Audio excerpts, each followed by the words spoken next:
Guest വിറ്റ് ടോക്സിൽ പുതിയൊരു guest ഉണ്ട്. I am Deepak Mohan, Thiruvananthapuram. Wit ടോക്സിൽ വന്നു എന്ന് വെച്ച് എൻ്റെ അത്ര ബോറിംഗ് ലൈഫൊന്നുമല്ല. ദീപക് മോഹൻ ഒരു പഴം കഴിക്കും. കേല കാവോന്നല്ല ഹിന്ദിയിൽ പറയാം. ഗാവ് കേല കൊരങ്ങനെ തിന്നടാ. ഭൂക്കി മർ ജാऊंगी पर खेला नहीं खाऊंगी.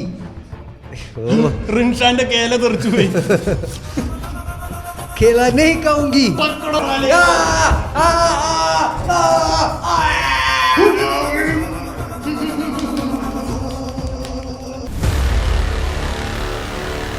വിറ്റ് ടോക്സിന്റെ പുതിയൊരു എപ്പിസോഡിലേക്ക് എല്ലാവർക്കും സ്വാഗതം.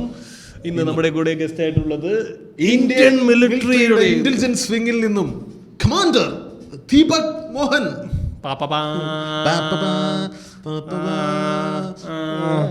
മതി. ദീപക് മോഹൻ സീസൺ 2 താങ്കൾക്ക് സ്വാഗതം. താങ്കൾ എവിടെ പോയി എന്ന് ആരും ചോദിച്ചില്ല. അല്ല, കുറച്ച് ഫാൻസ് എല്ലാം ദീപകിനെ വല്ലാതെ മിസ് ചെയ്യുന്നുണ്ടായിരുന്നു. ഞങ്ങളുടെ ജി എവിടെ?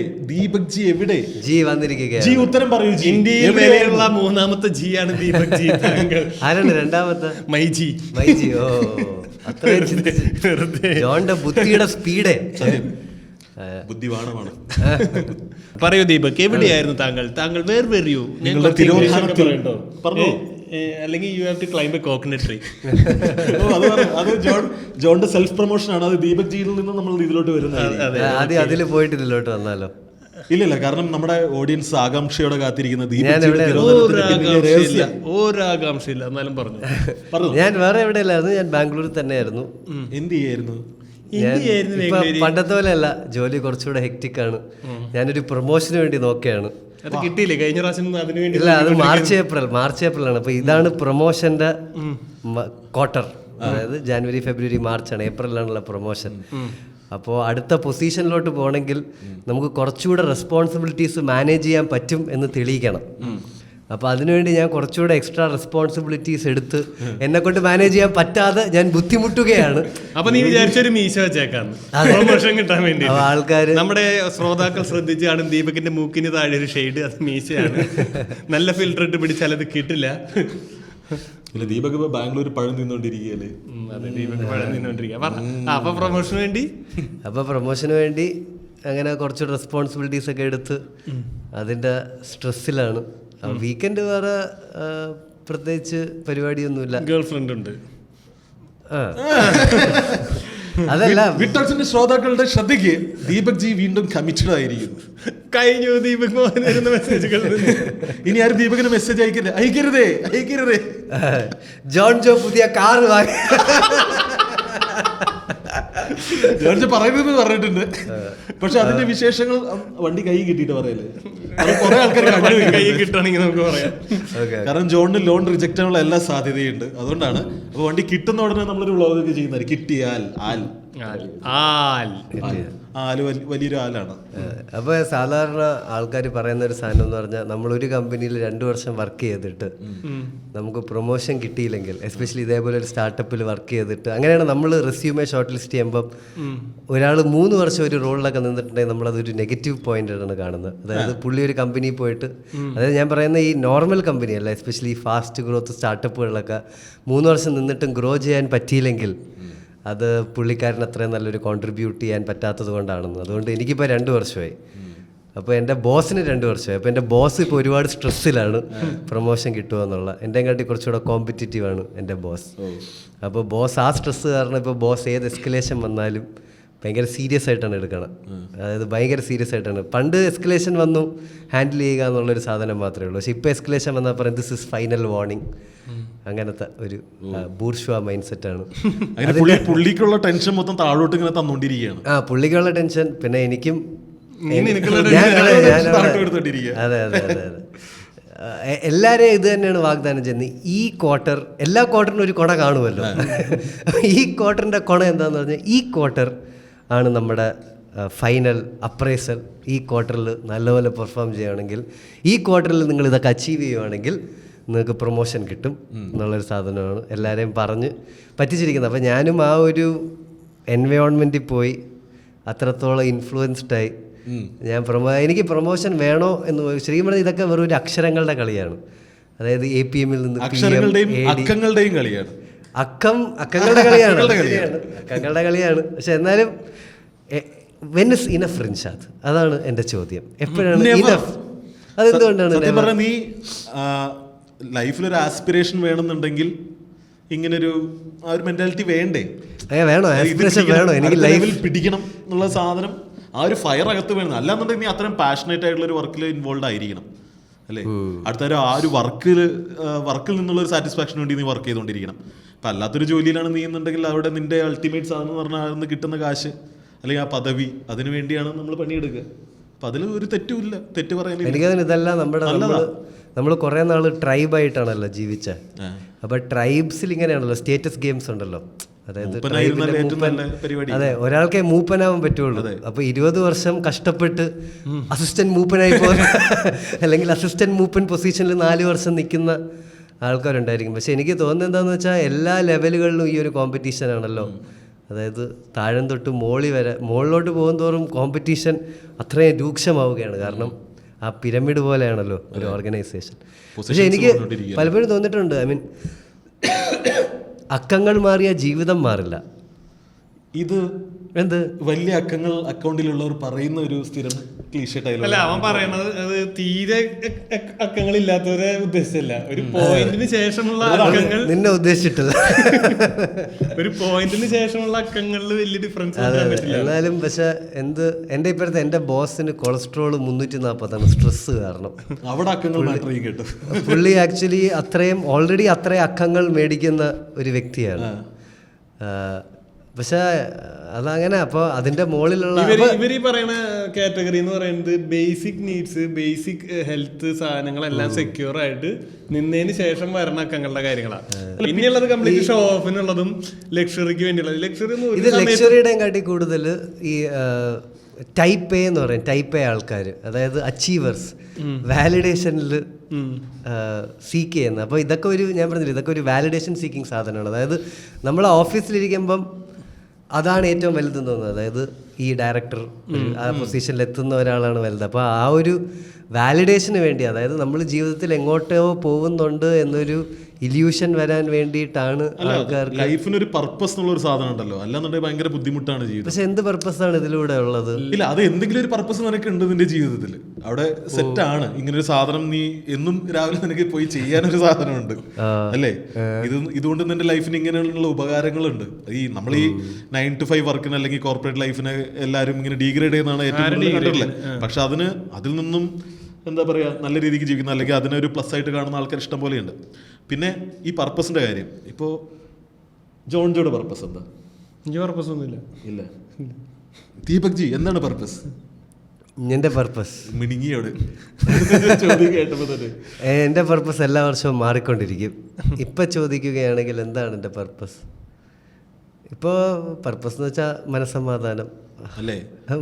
അപ്പൊ അതാണ് വേണ്ടെന്നുണ്ടെങ്കിൽ അതിന് വേണ്ടിയുള്ള കാര്യങ്ങളൊക്കെ ചെയ്യാം. അപ്പൊ ഞാൻ ജോലി കുറ്റിയേട്ടാ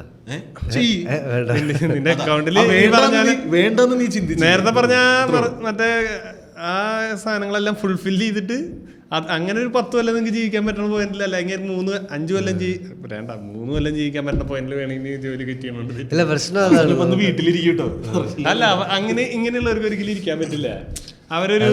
അവരൊരു 2 മാസം 3 മാസം കഴിയണ പോയിന്റിൽ ഇവര് ഫ്രസ്ട്രേറ്റഡ് ആവും.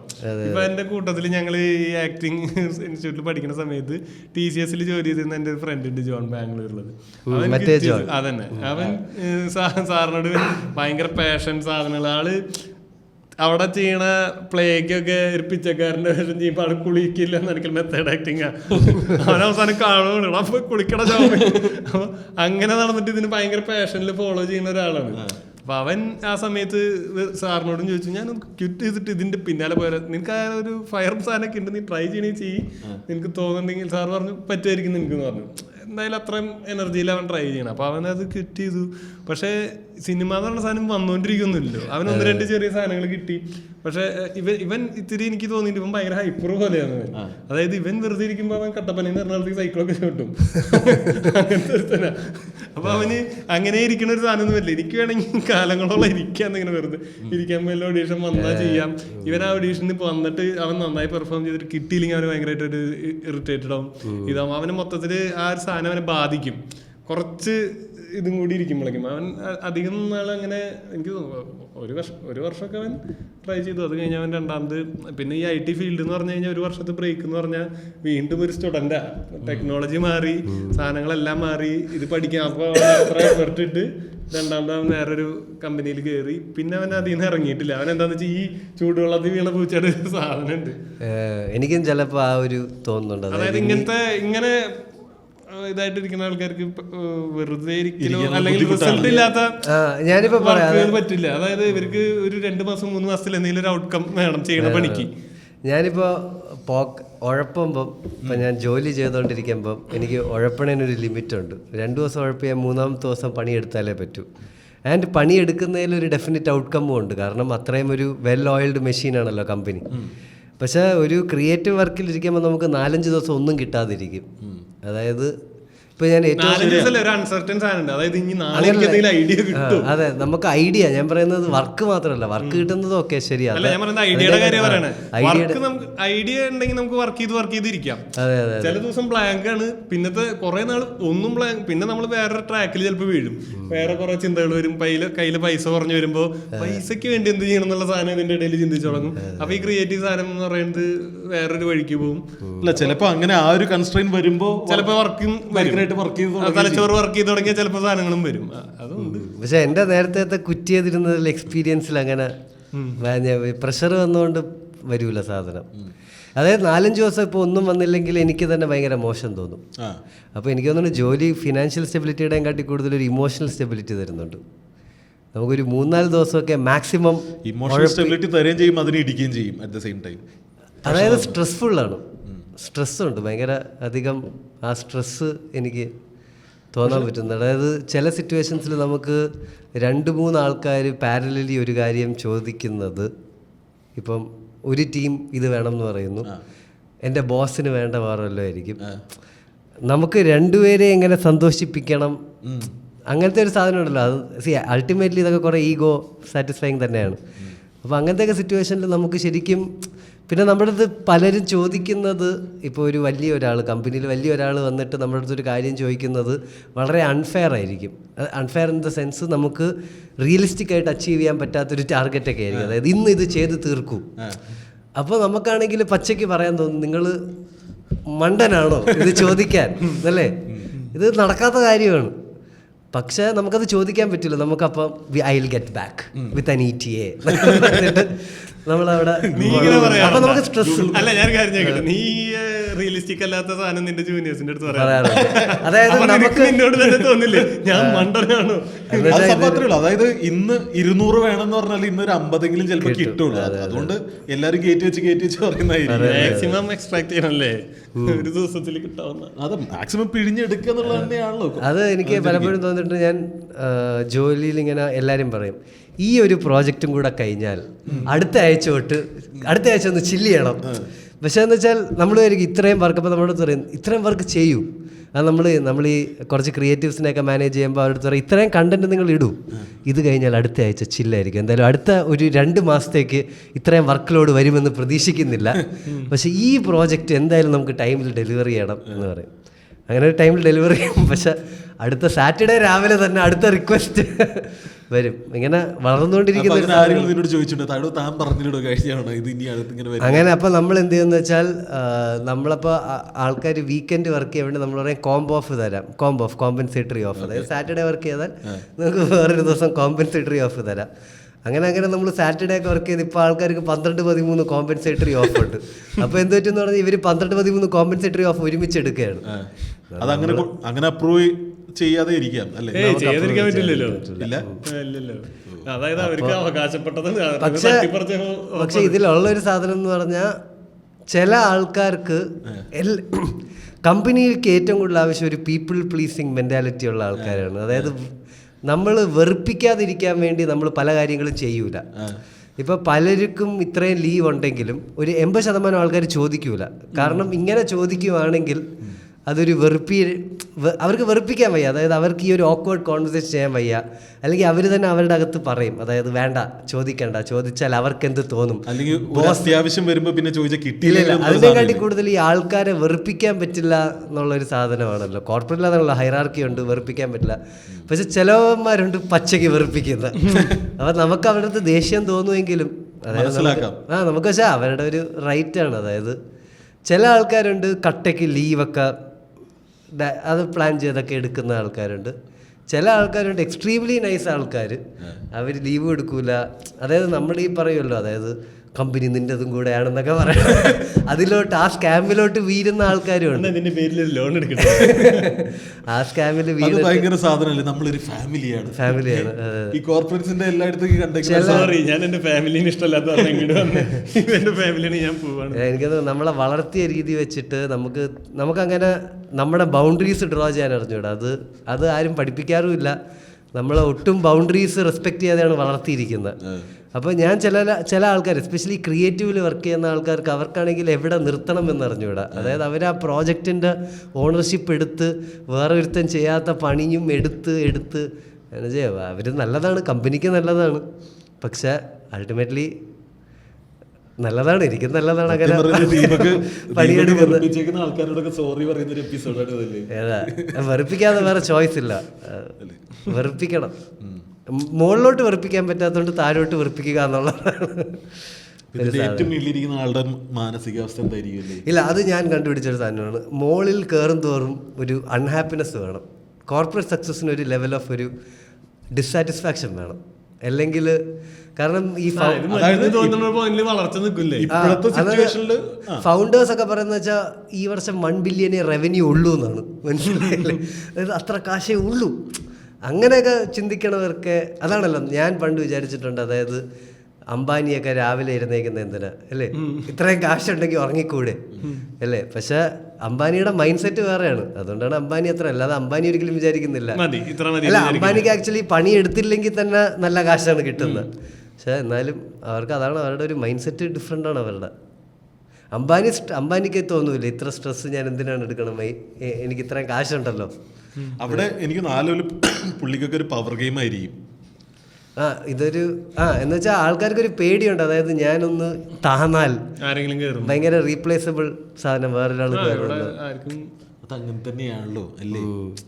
നാളെ ഒരു 100 വർഷം കഴിയുമ്പോൾ നിങ്ങൾ താമസിച്ചുകൊണ്ടിരുന്ന വീട്ടിൽ വേറെ ആൾക്കാരായിരിക്കും താമസിക്കുന്നത് അല്ലേ?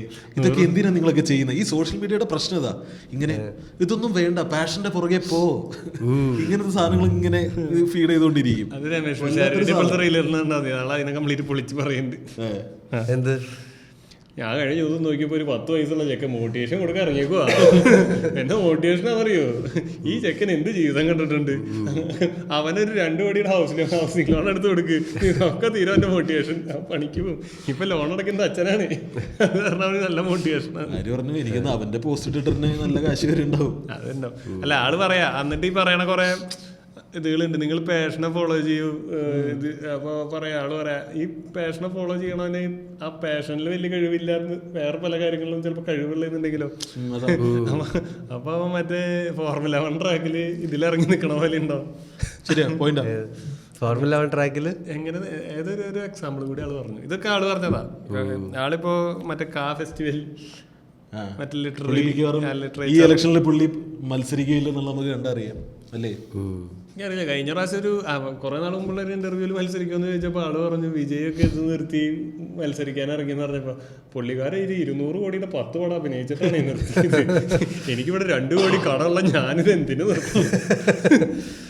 ശരി, ഇലക്ഷൻ ആഫ്റ്റർ ഓൾ കാശെറിഞ്ഞ് കളിക്കേണ്ട ഒരു ഗെയിം തന്നെയാണ്. കാശെറിഞ്ഞ് കളിക്കേണ്ട ഗെയിം തന്നെയാണ്. പിന്നെ അതിലെങ്ങനെ കാശ് ഉണ്ടാക്കണേ എന്നുള്ളൊരു സാധനം ഉണ്ടല്ലോ, അതിൽ കയറിയ നമ്മള് കോളേജിലെ ഇലക്ഷന് തന്നെ കാശെറിഞ്ഞാലല്ലേ ജയിക്കുകയുള്ളൂ.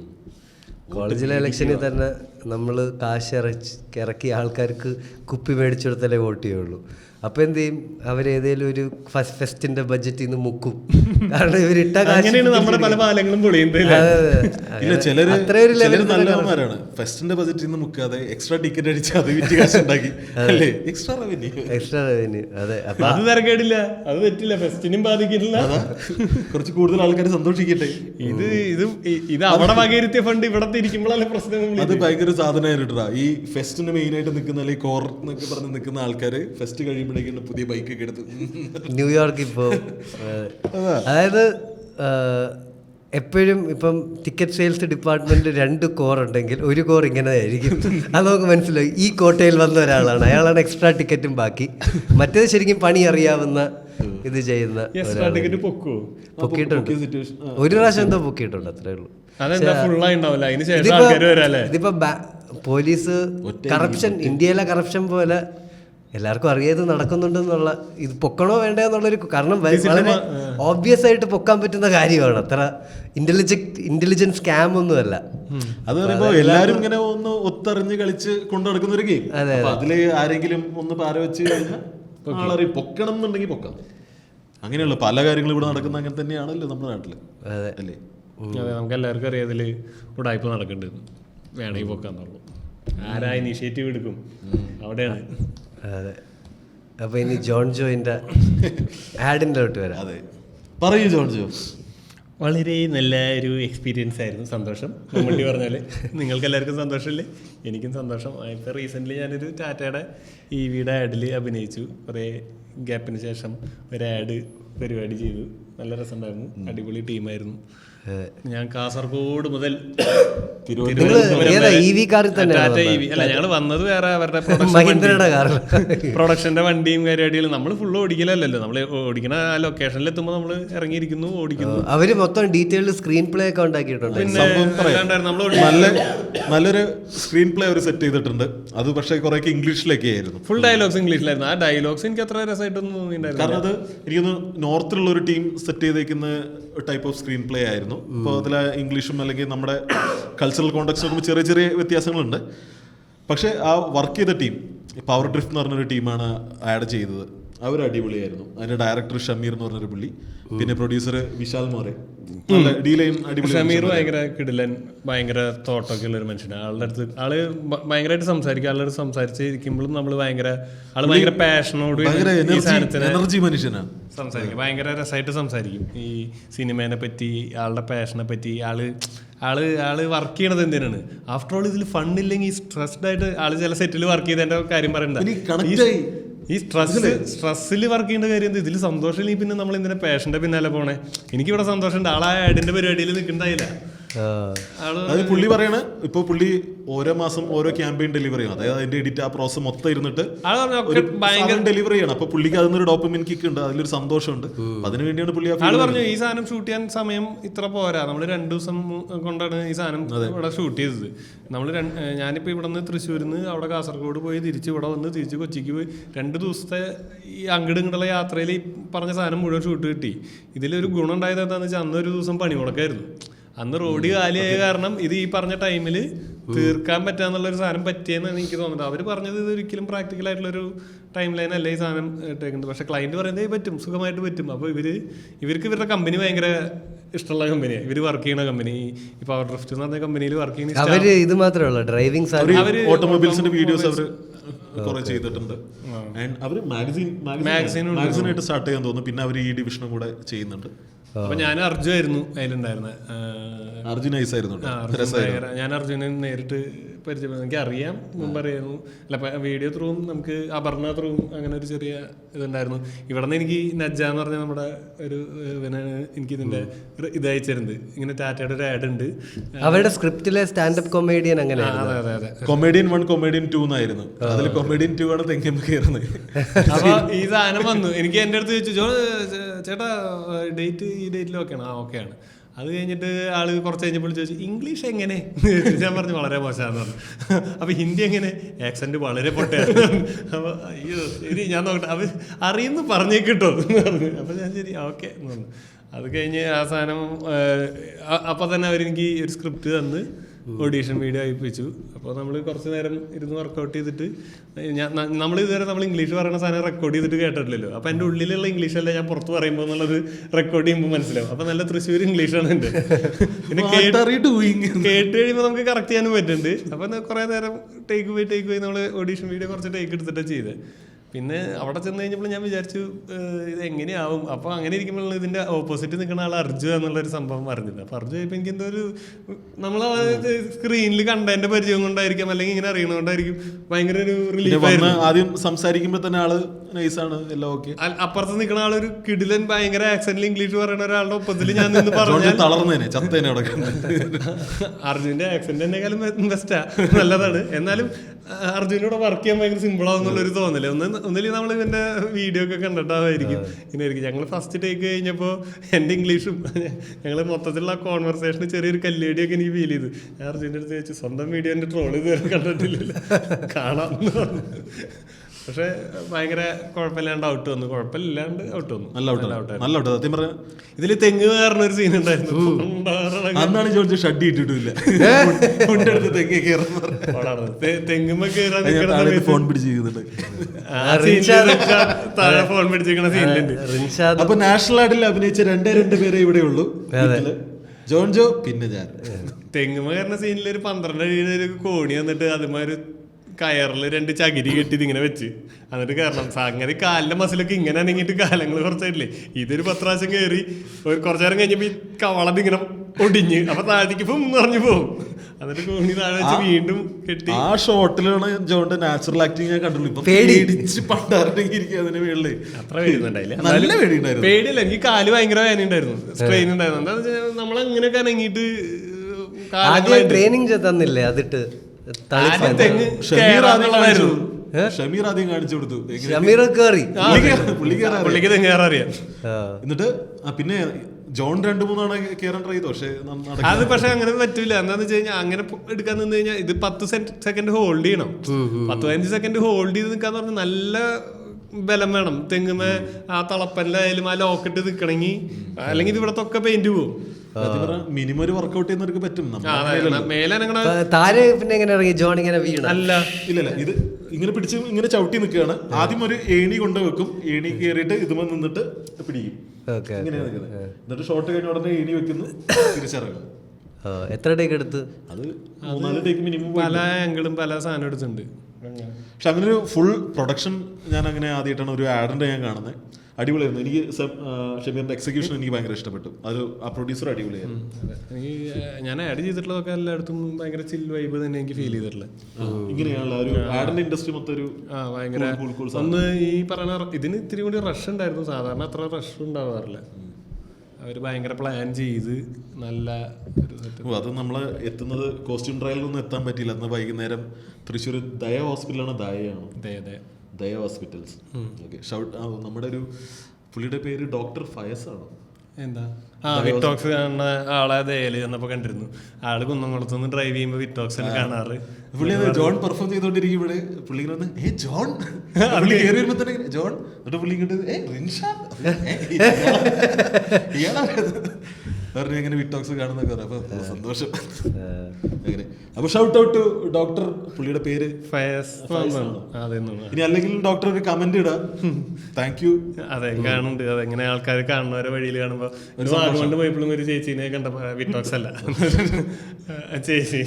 ചേച്ചി ഞാൻ അങ്ങനെ നടന്നു പോവാ എന്റെ കൂട്ടുകാരന് കൂടിയിട്ട്. അപ്പൊ കൂട്ടുകാരൻ ഞങ്ങൾ കുറച്ച് ഫിറ്റ് ആണല്ലോ. കൂട്ടുകാരൻ ഇങ്ങനെ പോണു, കണ്ണട മേടിച്ചാലോ ചേച്ചി. അപ്പൊ ഞാൻ മേടിക്കണ്ട എന്ന് പറഞ്ഞു. അപ്പോഴാണ് ചേച്ചി പിന്നെ ഇത് മറ്റേ ചേക്കുന്നല്ലേ കാണാറുണ്ട് കേട്ടാ എന്ന് പറഞ്ഞു. ചേച്ചിയുടെ ഒരു ബിസിനസ് ഞാൻ മുടക്കിട്ടോ എന്റെ കണ്ണാട മേടിക്കല്. അത് കഴിഞ്ഞ് തിരിച്ചു പറഞ്ഞ സമയത്ത് ചേച്ചി എന്നെ നിർത്തിയിട്ട് പറഞ്ഞു, അമ്മേനെ ഒന്ന് കാണിക്കട്ടെ. അമ്മ ഇത് ജോൺ അറിയില്ലേ, മറ്റേ ഇതില് പരിപാടിയിൽ വരുന്നത് ജോണിന്റെ ഭാര്യ ഡോക്ടറാണ്.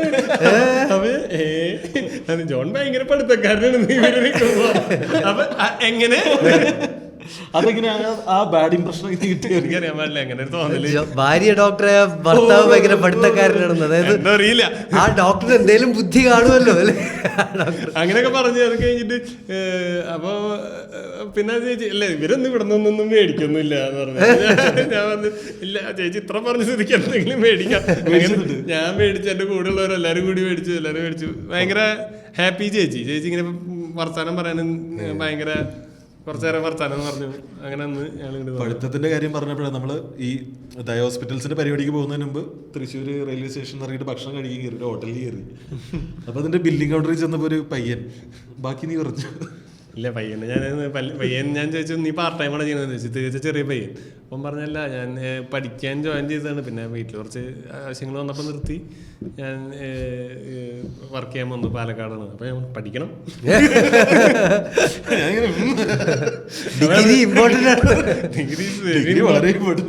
അപ്പൊ പഠിക്കണം എന്നൊക്കെ പറഞ്ഞു. എനിക്കത് പിടിച്ചില്ല. അവൻ പറഞ്ഞു ഞാൻ പ്രീ ഡിഗ്രി ആന്ന് പറഞ്ഞു. ഇപ്പം പ്ലസ് ടു ആണ്, ഞാൻ നല്ല ബിടെക്കാണ്. അത് കഴിഞ്ഞിട്ട് ആ പയ്യൻ്റെ അടുത്ത് ഇങ്ങനെ പറഞ്ഞു. പിന്നെ അവൻ എന്നിട്ട് പഠിക്കണ്ടെന്ന് CA അല്ല, എന്നിട്ട് BCA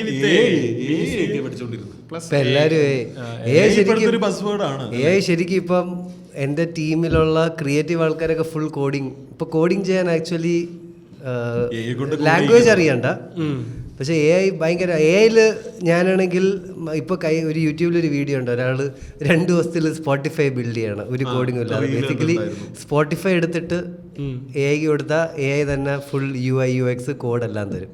എന്നിട്ട് സ്പോട്ടിഫൈയുടെ സോഴ്സ് കോഡ് എടുത്തിട്ടാണ്? സോഴ്സ് കോഡല്ല, AI സ്ക്രാച്ച് ചെയ്യുന്ന കോഡ് ചെയ്ത് തരും. അതായത് എനിക്കൊരു ഇന്റർഫേസ് ഞാനാണെങ്കിൽ പറയുവാണെങ്കിൽ അത് അവർ കോഡ് ചെയ്ത് തരും. ഭയങ്കര അഡ്വാൻസ്ഡ് ആയിട്ടുള്ള. ഞാനാണെങ്കിൽ ഇപ്പോൾ എനിക്കാണെങ്കിൽ ഒരു ആപ്പിന്റെ ഇന്റർഫേസ് ഇട്ടാൽ അത് മൊത്തം കോഡ് ചെയ്ത് തരും എനിക്ക്. നമ്മൾ BIT ചെന്നപ്പോ അവിടെ പയ്യൻ പറയണ്ടായിരുന്നു CS-ലായിരുന്നു ഈ പ്രാവശ്യം ഇത് കുറവെന്നാ, പ്ലേസ്മെന്റ് കുറവെന്ന്. ഓ ഫക്ക്, സിറ്റുവേഷൻ ആണല്ലേ. പണ്ട് CS മാത്രം ഏത് മെക്കാനിക്കൽ പഠിച്ചാലും കൂട്ടാൻ വേണ്ടിട്ട് അവൻ IIT മദ്രാസിന്റെ BSc data science online ചെയ്തുകൊണ്ടിരിക്കുക. ഇല്ല, ഏറ്റവും കൂടുതൽ ഇപ്പോൾ ഒരു നമ്മുടെ ജോലി, ഒരു മാനേജ്മെന്റിന്റെ ജോലി അല്ലെങ്കിൽ MBA കഴിഞ്ഞിട്ടുള്ള ഒരു ജോലി എന്ന് പറഞ്ഞാൽ സ്പ്രെഡ്ഷീറ്റ് സെറ്റാക്കുക, കുറേ ഡേറ്റ വരും, അത് അനലൈസ് ചെയ്തിട്ട് ഒരു ഡിസിഷൻ എടുക്കുക. അത് AI കിടിലമായിട്ട് ചെയ്യുന്നുണ്ട്. അതായത് ഇത്രയും ഡേറ്റ എടുത്തിട്ടിട്ട് പറയാം എനിക്ക് ഇതാണ് വേണ്ടതെന്ന്, എന്നിട്ടൊരു സാമ്പിള് എന്തെങ്കിലും ഒരു ഷീറ്റിലാക്കിയിട്ട് കൊടുക്കുക, എനിക്ക് ഈ സാമ്പിളിൽ ഇങ്ങനെ ഡേറ്റ അറേഞ്ച് ചെയ്ത് തരിക എന്ന് പറയുവാണെങ്കിൽ. ഇത് സാധാരണ പണ്ട് നടന്നുകൊണ്ടിരുന്നത് നമുക്കൊരു അനലിസ്റ്റ് ഉണ്ടായിരിക്കും. അപ്പോൾ നമ്മൾ അനലിസ്റ്റിൻ്റെ അടുത്ത് പറയും എനിക്ക് ഇതൊക്കെയാണ് വേണ്ടതെന്ന് പറയുമ്പോൾ SQL-ന്ന് മറ്റേ ഇതെടുത്തിട്ട് ക്വറി എടുത്തിട്ട് നമുക്ക് തന്ന് സെറ്റാക്കി തരും. ഇത് AI കൊടുത്ത AI ഓട്ടോമാറ്റിക്. അതെ അതെ അതെ, AI അതാണ്. എനിക്കിപ്പം ജോലി കിട്ടിയാൽ ചിലപ്പോൾ തിരിച്ചു കയറാൻ ജോലി ഉണ്ടായിരിക്കില്ല, കാരണം അത്രത്തോളം AI ഭയങ്കര. പക്ഷെ ഒരു സാധനം എന്ന് വെച്ചാൽ അതായത് നല്ല പോലെ കോഡ് ചെയ്യണമെങ്കിൽ വളരെ ഒരു സ്കേലബിൾ സിസ്റ്റം, കുറേ പേര് ഉപയോഗിക്കുന്ന ഒരു ആപ്പൊക്കെ ഉണ്ടാക്കണമെങ്കിൽ സോഫ്റ്റ്വെയർ എഞ്ചിനീയറിംഗ് അറിഞ്ഞിരിക്കണം, ഫണ്ടമെന്റ്സ് അറിഞ്ഞിരിക്കണം. അതിപ്പോൾ ഈ ഫിലിം മേക്കിങ്ങും AI ടൂൾസ് ആൾക്കാരുടെ ഫിലിം മേക്കിംഗ് സ്കില്ല് വെച്ചിട്ട് ഭയങ്കര ഡിഫറെൻ്റ് ആണ്. അത് എങ്ങനെയാണ് ഇപ്പോൾ ആംഗിൾ പറയണമെങ്കിലും ഫ്രെയിം എങ്ങനെ വെക്കണം, ഇതെല്ലാം ആ ടെക്നിക്കലായിട്ട് നമുക്ക് പറഞ്ഞു കൊടുക്കാൻ അറിയുന്നുണ്ടെങ്കിൽ കുറച്ചുകൂടി ബെറ്റർ ഔട്ട്പുട്ട് കിട്ടും. അല്ല, ഒന്നെന്ന് പറഞ്ഞാൽ നമുക്ക് വേരിഫിക്കേഷന് ഈ എളുപ്പമുണ്ട്. ഇപ്പോൾ ഞാൻ ഒരിടത്ത് വായിച്ച അനലോജിയാണ്, അതായത് ആദ്യം കുതിരകളെ കാർ റീപ്ലേസ് ചെയ്തപ്പോൾ കാറിൻ്റെ ഫ്രണ്ടിൽ ഒരാൾ നടക്കുമായിരുന്നു. അതായത് വെരിഫൈ ചെയ്യാൻ ആരും ഇല്ലല്ലോ, എന്നാലേ കാറ് പോവുള്ളായിരുന്നുള്ളൂ. അപ്പം ഈ ഒരു സിസ്റ്റമാണ് ഹ്യൂമൺ ഇൻ ലൂപ്പ് എന്ന് പറയുക, ഹ്യൂമൺ ഇൻ ലൂപ്പ് സിസ്റ്റം. അപ്പോൾ ഇപ്പം AI സിസ്റ്റംസ് എല്ലാം ഹ്യൂമൺ ഇൻ ലൂപ്പ് സിസ്റ്റമാണ്. അതായത് ഒരു ഹ്യൂമൻ വെരിഫൈ ചെയ്യും. ഇപ്പോൾ എനിക്കൊരു വീഡിയോ ക്വാളിറ്റി ചെക്ക് ചെയ്യണമെങ്കിൽ ഒരു AI ഉണ്ട്, അതിലോട്ട് ഇട്ടിട്ട് നമ്മൾ ആ AI ബേസിക്കലി അതിപ്പോൾ ജെമിനയിലും ചെയ്യാൻ പറ്റും. നിനക്കൊരു യൂട്യൂബ് വീഡിയോ ഇട്ടിട്ട് ഈ വീഡിയോ എന്താണ് പറയുന്നത് സമ്മറൈസ് ചെയ്യണമെന്ന് എനിക്കിപ്പോൾ ജെമിനൈ ചെയ്യാൻ പറ്റും. നോട്ട്ബുക്കെല്ലാം. അപ്പോൾ ഞാനൊരു വീഡിയോ ഇട്ടിട്ട് എനിക്ക് ചോദിക്കുക ഇതിൽ ഇങ്ങനത്തെ എറേഴ്സ് ഒക്കെ ഉണ്ടെങ്കിൽ പോയിന്റ് ഔട്ട് ചെയ്യുക എന്നുള്ളൊരു സാധനം. അപ്പോൾ അത് ഓട്ടോമാറ്റിക്കലി എനിക്കൊരു സ്പ്രെഡ്ഷീറ്റ് പോലെ എനിക്ക് വേണ്ട ഔട്ട്പുട്ടിൽ തരും, ഇവിടെയൊക്കെ ഈ ടൈം സ്റ്റാമ്പ്സിലൊക്കെ എറർ ഉണ്ടെന്ന് പറഞ്ഞിട്ട്. പക്ഷേ എന്നാലും ഒരു മാനുവൽ ക്യൂസിയും കൂടെ ചെയ്യും. ഈവൻ ദോ AI ആയിരിക്കും കൂടുതൽ എറേഴ്സ് പിക്കപ്പ് ചെയ്യുന്നത്, കാരണം നമുക്ക് AIക്ക് കൊടുക്കാനുള്ള ധൈര്യം വന്നിട്ടില്ല. അങ്ങനെയാണ് പല സിസ്റ്റം. പക്ഷെ പല കാര്യങ്ങളും അതേപോലെ തന്നെയാണ് AI നല്ലപോലെ സോഫ്റ്റ്വെയർ എഞ്ചിനീയറിംഗ് അറിയാവുന്ന ഒരാൾക്കേ പ്രോബ്ലം നല്ല ബ്രേക്ക് ഡൗൺ ചെയ്ത് പിന്നെ വേരിഫിക്കേഷൻ, അതായത് എന്തേലും ചെറിയ തെറ്റുണ്ടെങ്കിൽ, എന്തേലും ചെറിയ ഫിലിം മേക്കിങ്ങിലും അതാണ്, എന്തേലും ചെറിയ രീതിയിൽ ഒരു ഷോട്ടോ ഫ്രെയിമോ ഒരു സാധനം കിട്ടിയില്ലെങ്കിൽ പിന്നെ അത് പോയി ഫിക്സ് ചെയ്യാൻ, അത് എന്താണ് തെറ്റെന്ന് മനസ്സിലാക്കി AI-യുടെ അടുത്ത് കമ്മ്യൂണിക്കേറ്റ് ചെയ്ത് ആ സാധനം ഫിക്സ് ചെയ്യാനൊക്കെ ബേസിക്കലി നമ്മൾ പ്രോഗ്രാമിംഗ് കോപ്പി അടിച്ച് എഴുതുമ്പോൾ ഒരു എറർ കാണിക്കില്ലേ? അതെ അതെ അതെ കറക്റ്റ് ചെയ്യണമെങ്കിൽ ബേസിക്സ് അറിയണം. അതെ അതെ അതെ നമുക്ക് കോപ്പി അടിച്ച് കൂട്ടുകാരനെ എങ്ങനെ എഴുതിയാലും ഇതിലൊരു 1600 എറർ എന്ന് പറഞ്ഞിട്ട് ഇത് റൺ ചെയ്യണ സമയത്ത് ഒരു കുത്തുകോമ എവിടെ പോയിട്ടുള്ളതാണ്. പക്ഷേ ഇതറിയണമെങ്കിൽ ബേസിക്സ് ആണ്. പക്ഷേ എനിക്ക് തോന്നുന്ന ഒരു പ്രശ്നം എന്ന് പറഞ്ഞാൽ ഇപ്പം തന്നെ കമ്പനീസിൽ ചിലപ്പോൾ അവർ ഇപ്പോൾ ഒരു സീനിയർ സോഫ്റ്റ്വെയർ എഞ്ചിനീയർ ഉണ്ടെങ്കിൽ അയാൾക്ക് ജൂനിയർ സോഫ്റ്റ്വെയർ എഞ്ചിനീയേഴ്സിൻ്റെ ആവശ്യമില്ല. കാരണം എന്താണെന്ന് വെച്ചാൽ പണ്ട് എന്താണ്, നമ്മളൊരു വർക്ക് ബ്രേക്ക് ഡൗൺ ചെയ്തിട്ട് ഒരു ജൂനിയറിന് കൊടുക്കുന്നു, ജൂനിയർ കോഡ് ചെയ്യുന്നു, സീനിയർ അത് എടുക്കുന്നു, ചെക്ക് ചെയ്യുന്നു, പാസ്സാക്കുന്നു. ഇപ്പോൾ ആ ജൂനിയർ വേണ്ട, അത് AI-ക്ക് കൊടുത്താൽ മതി. അപ്പോൾ ഒരു ലെവലിൽ എനിക്ക് തോന്നുന്നു ഒരു ട്രങ്കേഷൻ ഉണ്ടാവും. അതായത് താഴെ ലെവല് അങ്ങനെ ആയിരിക്കും, താഴത്തെ വർക്കുകൾ പോയി പോയി പോയി പോയി അവസാനം. പക്ഷെ അപ്പോൾ ഇനി next level of job opportunities എവിടെയായിരിക്കും AI ഉള്ളതുകൊണ്ട്? നെക്സ്റ്റ് ലെവൽ ഇല്ല ഇതല്ലേ എനിക്ക് ഈ ആഴ്ച കിട്ടിയ കഴിഞ്ഞ കിട്ടില്ല ഡീല്. അതായത് ഞാൻ ഈവൻ കൈ കൊണ്ട് ഒരു സാധനം എഴുതുന്നത് ഞാൻ എൻ്റെ ലൈഫിൽ കണ്ടിട്ടില്ല. എന്നിട്ട് ജോൺജോക്ക് എന്താ വേണ്ടത്? ജോൺജോ ഇൻസ്റ്റാഗ്രാമിൽ ആഡ് കണ്ടപ്പോ ഒരു നോട്ട്ബുക്ക്, മറ്റേ ഡിജിറ്റൽ നോട്ട്ബുക്ക് വിത്ത് സ്റ്റൈലസ് നിനക്ക് എഴുതാം, നോട്ട്സ് സേവ് ചെയ്യാം. അപ്പൊ ആശാന് ഭയങ്കര ആഗ്രഹം. ഞാൻ ചോദിച്ചു എന്തിന്? ഞാൻ കണ്ടിട്ടില്ല നീ ഇതൊരു ഇങ്ങനെ സാധനം ചെയ്യുന്നുണ്ട്, പക്ഷെ ഇവനത് വേണം.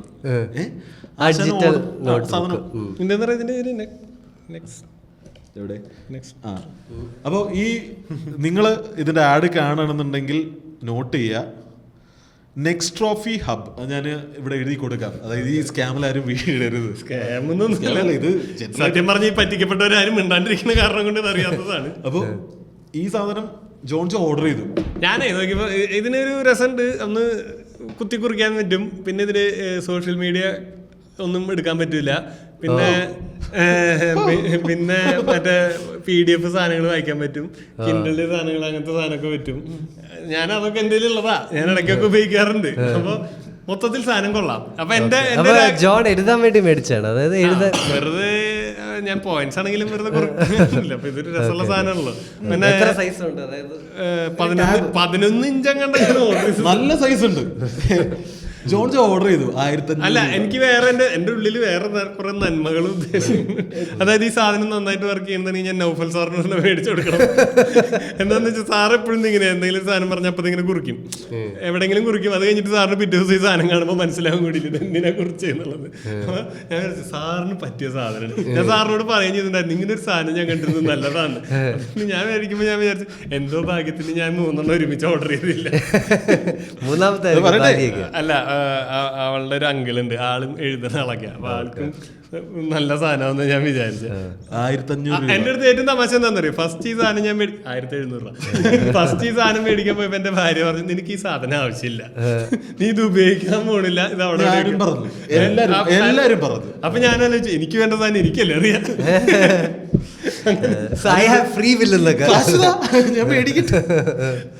ഞാൻ ഈ സാധനം ഓർഡർ ചെയ്തു. അപ്പൊ ഈ പറ്റിക്കുന്നവരുടെ ഒരു നല്ല മനസ്സാലോചിച്ച് നോക്കണം. അവര് ഓൺലൈൻ പേയ്മെന്റ് ആണെങ്കിൽ ഒരു 200 രൂപയും കൂടി ഡിസ്കൗണ്ട് ഉണ്ട്.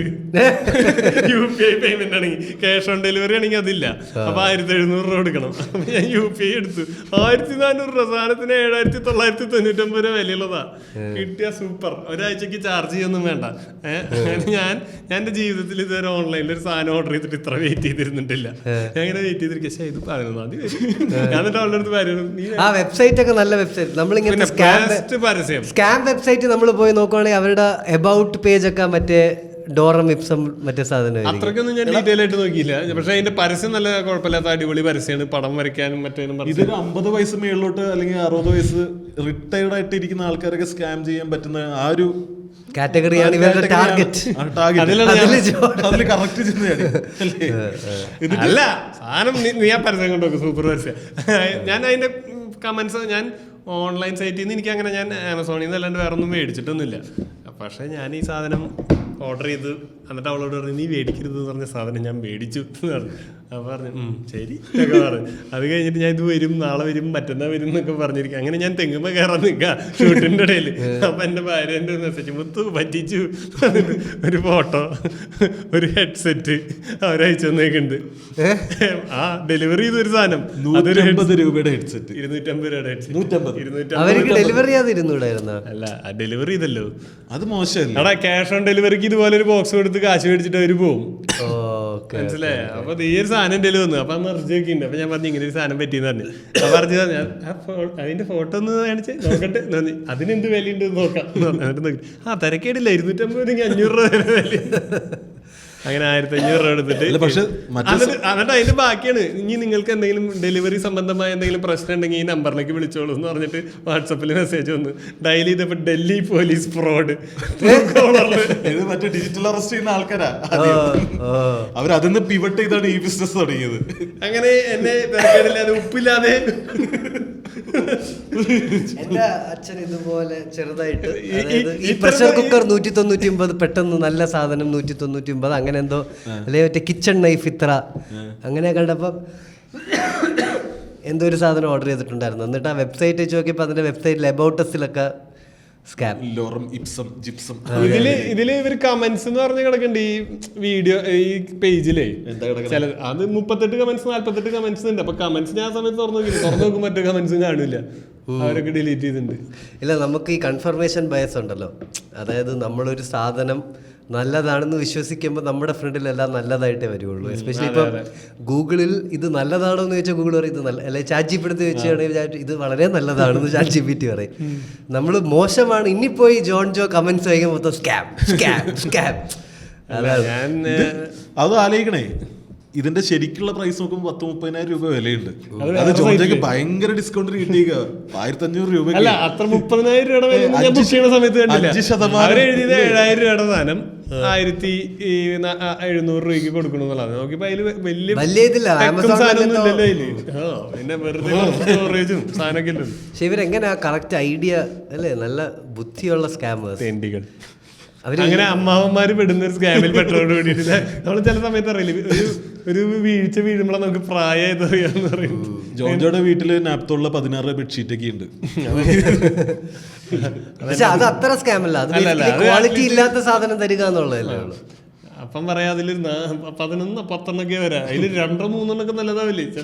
എത്രയ്ക്ക് മേടിച്ച് എനിക്കറിയില്ല. 2-3 ബെഡ്ഷീറ്റിന്റെ വില ഉണ്ടാവുള്ളൂ അതിന്. അപ്പനെ കുറ്റം പറയാൻ ഞാനില്ല, അപ്പനും വരെ വണ്ടിയില്ല. ഇതിപ്പോ ചുമയുടെ സീസൺ അല്ലേ, ഭയങ്കര ചുമ. എനിക്ക് ഭയങ്കര പേടിയുണ്ട് പാരന്റ്സ് ഈ ഓൺലൈൻ സ്കാമിലാവുമോ എന്നുള്ളൊരു. കാരണം ഭയങ്കര കൺവിൻസിങ് ആയിട്ടുള്ള AI വീഡിയോസും അത്രയും കൺവിൻസിങ് ആഡ്. ആൻഡ് ഓൾസോ ഈ ഓഫറിനാണെങ്കിൽ ഒരു ഇപ്പൊ ജോൺ ജോയും ആ ഓഫർ കണ്ടപ്പോഴല്ലേ ഇപ്പോൾ മേടിക്കൂ. അത് മാത്രല്ല ക്യാഷ് ഓൺ ഡെലിവറി ഇടായിരുന്ന ആള് 200 രൂപ ഡിസ്കൗണ്ട് കിട്ടുന്ന പറഞ്ഞ് UPI ചാടി. അത് ബ്രില്യന്റ് അല്ലേ? അവര് മൊത്തം ടെസ്റ്റ് ചെയ്തിട്ട്. ഞാനാണെങ്കിൽ ബാംഗ്ലൂർ എൻ്റെ വീട്ടിൻ്റെ അടുത്തൊരു കാഫേ ഉണ്ട്, അവിടെയാണ് പോയിരുന്ന് വർക്ക് ചെയ്യണം. അവിടെ ഈ മറ്റേ ടൈം ഷെയർ അറിയാവോ? അതായത് നിങ്ങൾ ഒരു മെമ്പർഷിപ്പ്, ഇപ്പോൾ ക്ലബ് മഹീന്ദ്രയൊക്കെ പോലെ, ക്ലബ് മഹീന്ദ്ര സ്കാം ആണെന്നല്ല, അതായത് നിനക്കൊരു മെമ്പർഷിപ്പ് എടുക്കാം. അപ്പം നീ ബേസിക്കലി വർഷം നീ ആദ്യം ഒരു എമൗണ്ട് കൊടുക്കണം, ഓക്കെ? അത് കഴിഞ്ഞിട്ടൊരു മെമ്പർഷിപ്പ് പോലെയാണ്. പക്ഷെ ഗുണം എന്താന്ന് പറഞ്ഞാൽ നിനക്ക് വെക്കേഷൻസ് സബ്സിഡൈസ്ഡ് ആയിട്ട് കിട്ടും. ഓക്കെ, അതായത് ഞാനിപ്പോൾ ഒരു 25,000 രൂപയുടെ ഒരു പാക്കേജ് എടുക്കുവാണെങ്കിൽ എനിക്ക് എല്ലാ വർഷവും വെറും 8,000-10,000 കൊടുത്താൽ ഒരു ഇത്രയും അടിപൊളി വെക്കേഷൻ പല പല സൈറ്റ്സിൽ കിട്ടും എന്നുള്ളതാണ് പ്രോമിസ്. മനസ്സിലായി? അതായത് നിങ്ങൾക്ക് എവിടെ വേണമെങ്കിലും എനിക്കൊരു. അപ്പോൾ ഇങ്ങനത്തെ കമ്പനീസിന് എന്താണുള്ളത്, അവർക്ക് കുറച്ച് പാർട്ട്ണർ ഹോട്ടൽസ് ഉണ്ട്. അവർ പറയുന്നത് എന്താണെന്ന് വെച്ചാൽ ഈ ഹോട്ടൽസ് ചില സീസണുകളിൽ അവർക്ക് ബിസിനസ് ഉണ്ടായിരിക്കില്ല. അപ്പോൾ ഇവരെന്ത് ചെയ്യുമെന്ന് വെച്ചാൽ ഇവർ നേരത്തെ റൂംസ് മേടിച്ച് വയ്ക്കും. ഇവർ നേരത്തെ റൂംസ് മേടിച്ച് വെക്കുന്നതുകൊണ്ടാണ് ഇവർക്ക് ഇത്രയും സബ്സിഡൈസ്ഡ് റേറ്റിൽ നിങ്ങൾക്ക് റൂം കൊടുക്കുന്നത്. അപ്പോൾ ഇൻ എഫക്റ്റ് നീ നിൻ്റെ ഫ്യൂച്ചർ വെക്കേഷന് ഇപ്പോഴേ പേ ചെയ്യാണ്. അപ്പോൾ നീ ഇത്രയും പേ ചെയ്യുമ്പോൾ ഞാൻ ഇത്രയും റൂംസ് 5 വർഷത്തേക്ക് നിൻ്റെ വെക്കേഷന് വേണ്ടി ബുക്ക് ചെയ്ത് വെക്കും. അപ്പോൾ എല്ലാ വർഷവും നിങ്ങൾക്ക് ഈ വെക്കേഷൻസ് ആക്സസ് ചെയ്യാം. ഇത് വളരെ സബ്സിഡൈസ്ഡ് ആയിട്ടായിരിക്കും തരുന്നതെന്ന് പറഞ്ഞിട്ടാണ് അവർ കൺവിൻസ് ചെയ്യുന്നത്. അപ്പോൾ അതിലും ഇതുപോലെ ഒരു ഡ്രാമ പോലെ, ഒരു പ്ലേ പോലെ അവർ ആ കഫേയിൽ സെറ്റ് ചെയ്ത് വെച്ചിട്ടുണ്ട്. അതായത് ഒരു വലിയ ഒരാളുണ്ടായിരിക്കും, ഒരു ജനറൽ മാനേജർ. പിന്നെ ഇവർ ആദ്യം വരുമ്പം എനിക്ക് ഞാൻ അവിടെ ഇരുന്ന് ഇങ്ങനെ ശ്രദ്ധിച്ച് മനസ്സിലാക്കിയിട്ടുള്ളതാണ്, ആദ്യം വരുമ്പം ഇവർ മിക്കവാറും ഒരു ക്വിസ് വല്ലതും ചെയ്യിപ്പിക്കും. അതായത് ഇങ്ങനെ നിങ്ങൾക്ക് ട്രാവലിങ്ങിനെ പറ്റി എന്തറിയാം എന്ന് പറഞ്ഞിട്ട്, എന്നിട്ട് ആ ക്വിസ് വളരെ എളുപ്പമുള്ളൊരു ക്വിസ്സായിരിക്കും. അത് ക്ലിയർ ചെയ്യുമ്പോൾ അവർക്കാണെങ്കിൽ ഒരു ലക്കി ഡ്രോ കൂപ്പൺ പോലെ കൊടുക്കും, സ്ക്രാച്ച് ചെയ്യാൻ. എന്നിട്ട് അതിലിപ്പം ജോണും റിൻഷാദുമാണ് വന്നിട്ടുണ്ടെങ്കിൽ നിങ്ങൾക്ക് രണ്ടുപേർക്കും ലക്കി ഡ്രോ കൂപ്പൺ തന്നിട്ട് ജോണിന് പ്രൈസ് കാണൂല, അല്ല അവർ ആദ്യം ജോണിന് പ്രൈസ് കാണൂല, റിൻഷാദിന് iPhone 13 അല്ലെങ്കിൽ വെക്കേഷൻ. അതിൽ iPhone 13 അങ്ങനെ വെക്കേഷൻ ഉണ്ട്. ഓക്കെ, അപ്പോൾ ഈ വെക്കേഷൻ ഫ്രീ ആണ്. ഈ വെക്കേഷൻ ഫ്രീ ആയിട്ട് കിട്ടണമെങ്കിൽ റിൻഷാദ് എൻ്റെ പിച്ച് കേൾക്കണം. അങ്ങനെ അപ്പം ഞാൻ പിച്ച് ഞാൻ പറയും. എന്നിട്ട് അവരുടെ കയ്യിൽ ഇങ്ങനെ പ്രസൻറ്റേഷൻ ഉണ്ട്, അതായത് ഇങ്ങനെയൊക്കെയാണ് നമ്മുടെ റെസ്റ്റോറൻറ്റ്സ്, ഈ വെക്കേഷൻ, ആ വെക്കേഷൻ, ഇങ്ങനത്തെ കുറേ വെക്കേഷൻസ് ഉണ്ട്. പിന്നെ അവർ പറയും നിങ്ങൾ 40,000 രൂപ തരുമ്പോൾ നിങ്ങൾക്ക് ഓൾറെഡി ഒരു ഫ്രീ വെക്കേഷൻ, അതിൻ്റെ മുകളിൽ ഇത്രയും രൂപയ്ക്ക് ബെനിഫിറ്റ്സ്. അതും അവർ ജസ്റ്റ് അവിടെയൊക്കെയാണ് നമ്മൾ സ്കാം ആണെന്നുള്ള മനസ്സിലാക്കേണ്ട കുറച്ച് സയൻസ് അവിടെയാണ്. അതായത് ആരെങ്കിലും പറയാണ് നിങ്ങൾ 40,000 രൂപ തരുവാണെങ്കിൽ നിങ്ങൾക്ക് 40,000 രൂപയുടെ ബെനിഫിറ്റ്സ് അപ്പം തന്നെ തരും, പിന്നെ അതിൻ്റെ മുകളിൽ. അപ്പോൾ അതേപോലെ ഗോൾഡ് കോയിനാ അങ്ങനെ എന്തൊക്കെ ഇവർ പറയും. അപ്പോൾ നിങ്ങൾക്ക് ഇത് മേടിക്കാനുള്ള പാക്കേജ് അങ്ങനെ കുറേ ഉണ്ട്. 5 ലക്ഷം 10 ലക്ഷത്തിൻ്റെയൊക്കെ വലിയ വലിയ ടയർ പാക്കേജസ് ഉണ്ട്. പക്ഷേ ഇതേപോലെയാണ് 10 ലക്ഷത്തിൻ്റെ മേടിച്ചാൽ നിങ്ങൾക്ക് ഓൾറെഡി ഇപ്പം തന്നെ 10 ലക്ഷത്തിൻ്റെ തരും. പിന്നെ എന്നിട്ട് പിന്നെ ഇങ്ങനെ സംസാരിക്കും. ഇങ്ങനെ കുറേ സംസാരിച്ച് കഴിയുമ്പോൾ ഒരു ജനറൽ മാനേജർ ഒരാളിങ്ങനെ അവിടെ, നിങ്ങൾക്കറിയാമല്ലോ അയാളിങ്ങനെ നടക്കുമ്പോൾ ഉടനെ. അപ്പോൾ നമ്മളിങ്ങനെ സംസാരിച്ചുകൊണ്ടിരിക്കുകയാണ്. ജനറൽ മാനേജർ സാർ ഇത് 2 ക്ലയൻസാണ്, ഭയങ്കര നല്ലതാണ്. അപ്പോൾ ജനറൽ മാനേജർ വന്നിരുന്നിട്ട് ഇങ്ങനെ എന്താണ്, എവിടെ നിന്നാണ്, ഓക്കെ അപ്പോൾ എന്നിട്ട് ചോദിക്കാം എന്തായി ഡീല് ക്ലോസ് ചെയ്യാൻ അവർ ഓക്കെ ആണെന്നാണ് പറഞ്ഞിരിക്കുന്നത്. ഒരു കാര്യം ചെയ്തേക്ക്, എനിക്ക് ഒരു 10 കസ്റ്റമേഴ്സിന് ഇന്ന് തന്നെ ബ്ലോക്ക് ചെയ്യണമെങ്കിൽ അവർക്കൊരു 1 lakh ഡിസ്കൗണ്ട് കൊടുക്കാൻ എനിക്ക് പറ്റും. അപ്പം ഇവരെ കൺസിഡർ ചെയ്യും അങ്ങനെ എന്ന് പറയാം. അപ്പോൾ അയാൾ എഴുന്നേറ്റു. അപ്പം ഇയാൾ വലിയ ആളാണ് അയാൾ ഇങ്ങനെയൊക്കെ പറഞ്ഞു, സാറിന് സ്പെഷ്യൽ ഇൻട്രസ്റ്റ് കൊണ്ടാണ് പറഞ്ഞത്, അപ്പോൾ നിങ്ങൾ ഇന്ന് തന്നെ അഡ്വാൻസ് ഇടുവാണെങ്കിൽ ഈ ഡിസ്കൗണ്ട് കിട്ടും, ആ ഒരു സാധനം വരും. പിന്നെ ഇവർ ചെയ്യുന്ന വേറൊരു സാധനം എന്ന് പറഞ്ഞാൽ അടുത്ത ആൾക്കാർ മേടിക്കുമല്ലോ, അതും അവരിങ്ങനെ പറയാം. അതായത് ഇത് 10 പേർക്കേ ഉള്ളൂ, നിങ്ങൾ ചിന്തിക്കൂ ഈ 1 ലക്ഷത്തിന് രൂപയുടെ അതാണ് അവർ ഈ ഒരു ടൈം പ്രഷർ സാധനമാണ്. അതായത് നിങ്ങളെ ചിന്തിപ്പിക്കാതെ ഇരിക്കുക എന്നുള്ളൊരു സാധനമാണ്. അപ്പോൾ നിങ്ങൾ ചിന്തിക്കൂ എന്ന് പറഞ്ഞിട്ട് ഇവരിങ്ങനെ പോകും. അപ്പോൾ ഞാൻ മറ്റേ ഇൻട്രസ്റ്റ് എല്ലാവരുള്ള അതുപോലെ മെഡിക്കൽ തട്ടിപ്പാണ്, നിങ്ങൾ ഗൂഗിളിൽ സെർച്ച് ചെയ്യും. എന്നിട്ട് ഇങ്ങനെ നടന്നിട്ട് തിരിച്ചു വരും പറയും. അപ്പോൾ ഓൾറെഡി ഇങ്ങനെ ആൾക്കാർ മേടിച്ചു പോകുമ്പോൾ ആൾക്കാർ ഹാപ്പിയാണല്ലോ, അവർ കുറച്ച് കഴിഞ്ഞിട്ടല്ലേ അറിയും. അപ്പം മേടിച്ചപ്പോൾ അങ്ങനെ അപ്പോൾ ഇയാളിങ്ങനെ പോയി ഇങ്ങനെ കറങ്ങും. ആ സമയത്ത് അപ്പോൾ 3 സെയിൽസുകാരുണ്ടായിരിക്കും. ആ ഒരു സമയത്ത് ഇവിടുത്തെ ഒരു ഡീല് പോവുമായിരിക്കും. ആ ക്ലോസ് ആയി അവർ കൈ കൊടുത്തു ഓക്കെ എന്നൊക്കെ പറഞ്ഞിട്ട് അവർ ഭയങ്കര ഹാപ്പി ആയിട്ട് പോയായിരിക്കും. അപ്പോൾ ഉടനെ ഇയാൾ ഓടിക്കയറി നിന്നിട്ട് കണ്ടാ തീർന്ന്, ഇനി ആകെ 2 സ്ലോട്ടും കൂടെ ഉള്ളൂ, നിങ്ങൾ പെട്ടെന്ന് പറയണോ, അല്ലെങ്കിൽ എനിക്ക് പിടിച്ചു വയ്ക്കാൻ ഞാൻ പിടിച്ചു വെച്ചിട്ടുണ്ട്, ഇനി പിടിച്ചു വെക്കാൻ എനിക്ക് പറ്റില്ല നിങ്ങൾ. അങ്ങനെ പ്രഷർ ചെയ്യും, മനസ്സിലായില്ലേ? അവർ ചെയ്യുന്നു ഇവർ ചെയ്യുന്നു. അപ്പോൾ നമ്മുടെ ആ ലോജിക്കൽ സാധനം ഔട്ട് ഓഫ് ദ വിൻഡോ പോകും. ഇത് നീ അവിടെ ആ കഫേയിൽ പോകുമ്പോ എല്ലാ ദിവസവും കാണുന്ന ഗെയിമാണ് എന്ന് വെച്ചാൽ വീക്കെൻഡ്സിൽ എല്ലാ ദിവസവും ഇതേപോലെ ജനറൽ മാനേജർ ഇങ്ങനെ വന്നിരുന്നിട്ട് എന്ന് വെച്ചാൽ ഒരാളിങ്ങനെ ഒരു ജനറൽ മാനേജർ പോലെ ഒരാളിങ്ങനെ അവിടെ നടക്കും. അതൊക്കെ ടൈംഡാണ്. നമ്മളിപ്പോൾ അത്രയും കണ്ടോണ്ട് നമുക്ക് മനസ്സിലാവും അത് ടൈംഡാണ്. അയാൾ വന്നിട്ട് സാർ ഇത് എന്താണ് ഇങ്ങനെ ഓക്കെ എന്നിട്ട് സംസാരിക്കുക എന്താണ്, അവരതിനൊന്നും പറയും വലിയ ആളാണെന്നൊക്കെ പറയും, വലിയ തിരക്കുള്ള മനസ്സിലാണ് എന്താണ് ഇങ്ങനെ ഓക്കെ ഒരു കുറച്ച് ഓഫറൊക്കെ ഇല്ലേ, അതൊക്കെ കൊടുക്കും, നല്ല ഓഫർ കൊടുക്കും, ഇവർ നല്ല ആൾക്കാരല്ലേ കൊടുക്കും. ഇവർ സാർ കൊടുക്കാം സാർ ഇത്ര ഓഫർ തരാൻ പറഞ്ഞാൽ എനിക്കിനി അങ്ങനെ പറയാം. അങ്ങനത്തെ ഒരു സാധനമുണ്ട്. പക്ഷേ ഇത് അത്ര ഇല്ലീഗൽ അല്ലെന്ന് തോന്നുന്നു, ഈ ടൈം ഷെയർ എന്നാണ് പറയുന്നത്. അല്ല പക്ഷേ എനിക്ക് അതിനകത്ത് എന്തെങ്കിലും ഇവരുടെ ഈ ടേംസ് ആൻഡ് കണ്ടീഷൻസിനകത്ത് എന്തെങ്കിലും ഇട്ട് വെച്ചിട്ടുണ്ടാവും സോ ദാറ്റ് ഇവർക്ക് ഇതിൽ മറ്റേ സ്കാം ഉണ്ട്. അതായത് മറ്റേ EMI കൊടുക്കണ പരിപാടിയുണ്ട്. അതായത് നിങ്ങൾക്ക് ഇത്രയും രൂപയുടെ പാക്കേജാണ്, അത് നിങ്ങൾ ഇപ്പം തരണ്ട, നിങ്ങൾ EMI വിളിച്ചെന്ന് പറഞ്ഞാൽ അമ്മമാർക്ക് EMIയിൽ പോയി പെട്ടു. പിന്നെ വിളിക്കുന്ന ലോണുകാരാ, പിന്നെ കമ്പനിയായിട്ടൊരു ബന്ധമില്ല, കമ്പനിക്ക് കിട്ടുന്ന പൈസ കിട്ടി. പിന്നെ ഇവര് എന്തോ ലെവലിൽ ഫുൾഫിൽ ചെയ്യുന്നുണ്ട്. അതായത് ബേസിക്കലി എന്താണെന്ന് വെച്ചാൽ ഇവർ കാണിക്കുന്ന ഹോട്ടൽസ് അല്ല ഇവരുടെ നെറ്റ്വർക്കിൽ, എന്ന് വെച്ചാൽ കൂറ ഹോട്ടൽസാണ് ഇവരുടെ നെറ്റ്വർക്കിൽ. അതായത് ഇപ്പോൾ ജോൺ കൂർഗിലോട്ടൊരു ട്രിപ്പ് പ്ലാൻ ചെയ്യുവാണെങ്കിൽ എന്നിട്ട് ജോൺ പറയണത് ഞാൻ ഈ ദിവസം തൊട്ട് ഈ ദിവസം വരെ ഇത് പോകുന്നുണ്ടെന്ന് പറഞ്ഞാൽ അവർ കുറച്ച് ഹോട്ടൽസിൻ്റെയൊക്കെ ഓപ്ഷൻസ് അയക്കും, അങ്ങനെ എന്തോ ഉണ്ട്. പക്ഷേ അത് ഭയങ്കര കൂറയാണ്, അങ്ങനെയാണ് റിവ്യൂസിൽ എഴുതിയിരിക്കുന്നത്. അതായത് ഇവർ കാണിക്കുന്ന വളരെ ടൂറിസ്റ്റ് ഡെസ്റ്റിനേഷൻ ടൂറിസ്റ്റ് സ്ഥലങ്ങളാണെങ്കിലും എക്സ്പീരിയൻസ് ചിലപ്പോൾ ശരിക്കും കിട്ടുന്നത് അങ്ങനത്തെ സ്ഥലങ്ങളല്ല, ഫോട്ടോയിൽ കാണിക്കുന്ന പോലെയല്ല. ദീപക് വെളിപ്പെടുത്തണം, ദീപക് എത്രയുടെ പാക്കേജാണ് എടുത്തത്? ഞാൻ 3 ലക്ഷം. മനാലി. ഇല്ല ഇല്ല, എനിക്ക് പണ്ട് ഇതേപോലെ കുറേ സ്കാം ഉണ്ടല്ലോ, ഈ മൾട്ടി ലെവൽ മാർക്കറ്റിംഗ്. നമ്മൾ സ്കാം ഒരു എപ്പിസോഡ് പറഞ്ഞിട്ടുള്ളതാ, ഏകദേശം ഈ കഥ തന്നെ ഏകദേശം പറഞ്ഞു. പക്ഷെ കുഴപ്പമില്ല, അവിടെ നിന്ന് ഞാൻ ചേർത്തായിരുന്നു. പക്ഷെ ഇങ്ങനെയാണ് ഓപ്പറേഷൻസ്, ഇങ്ങനെയാണ് അവര് സ്കാം ചെയ്യണം. അപ്പൊ നിങ്ങളും ആരെങ്കിലൊക്കെ സ്കാം ചെയ്യുമെന്ന് പറഞ്ഞിട്ട് നമുക്ക് എപ്പിസോഡ് അവസാനിപ്പിച്ചാൽ നമുക്ക് ജോണിന്റെ ആ വെബ്സൈറ്റിന്റെ ഡീറ്റെയിൽസ് എന്തായാലും നമ്മൾ കൊടുക്കും. നിങ്ങൾ ആരും ഇതിൽ പെടാതിരിക്കുക. അതെ, അങ്ങനെ പെട്ടിട്ടുണ്ടെങ്കിൽ നിങ്ങളുടെ എക്സ്പീരിയൻസ് പറയുക അല്ലേ. വേറെ കോമൺ മറ്റേ UPI ഇങ്ങോട്ട് തന്നിട്ട് അങ്ങോട്ട് കാശ് കൊടുക്കണ പരിപാടി അറിഞ്ഞൂടെ? അത് ബേസിക്കലി UPIയിൽ നിനക്കാണെങ്കിൽ പിൻ കൊടുത്തിട്ട് കാശ് കൊടുക്കണ പരിപാടിയുണ്ട്. നിനക്ക് റിക്വസ്റ്റ് ചെയ്യാം, ഞാനിങ്ങനെ റിക്വസ്റ്റ് ചെയ്യാം. അപ്പം നിനക്കത്ര UPI അറിഞ്ഞൂടെങ്കിൽ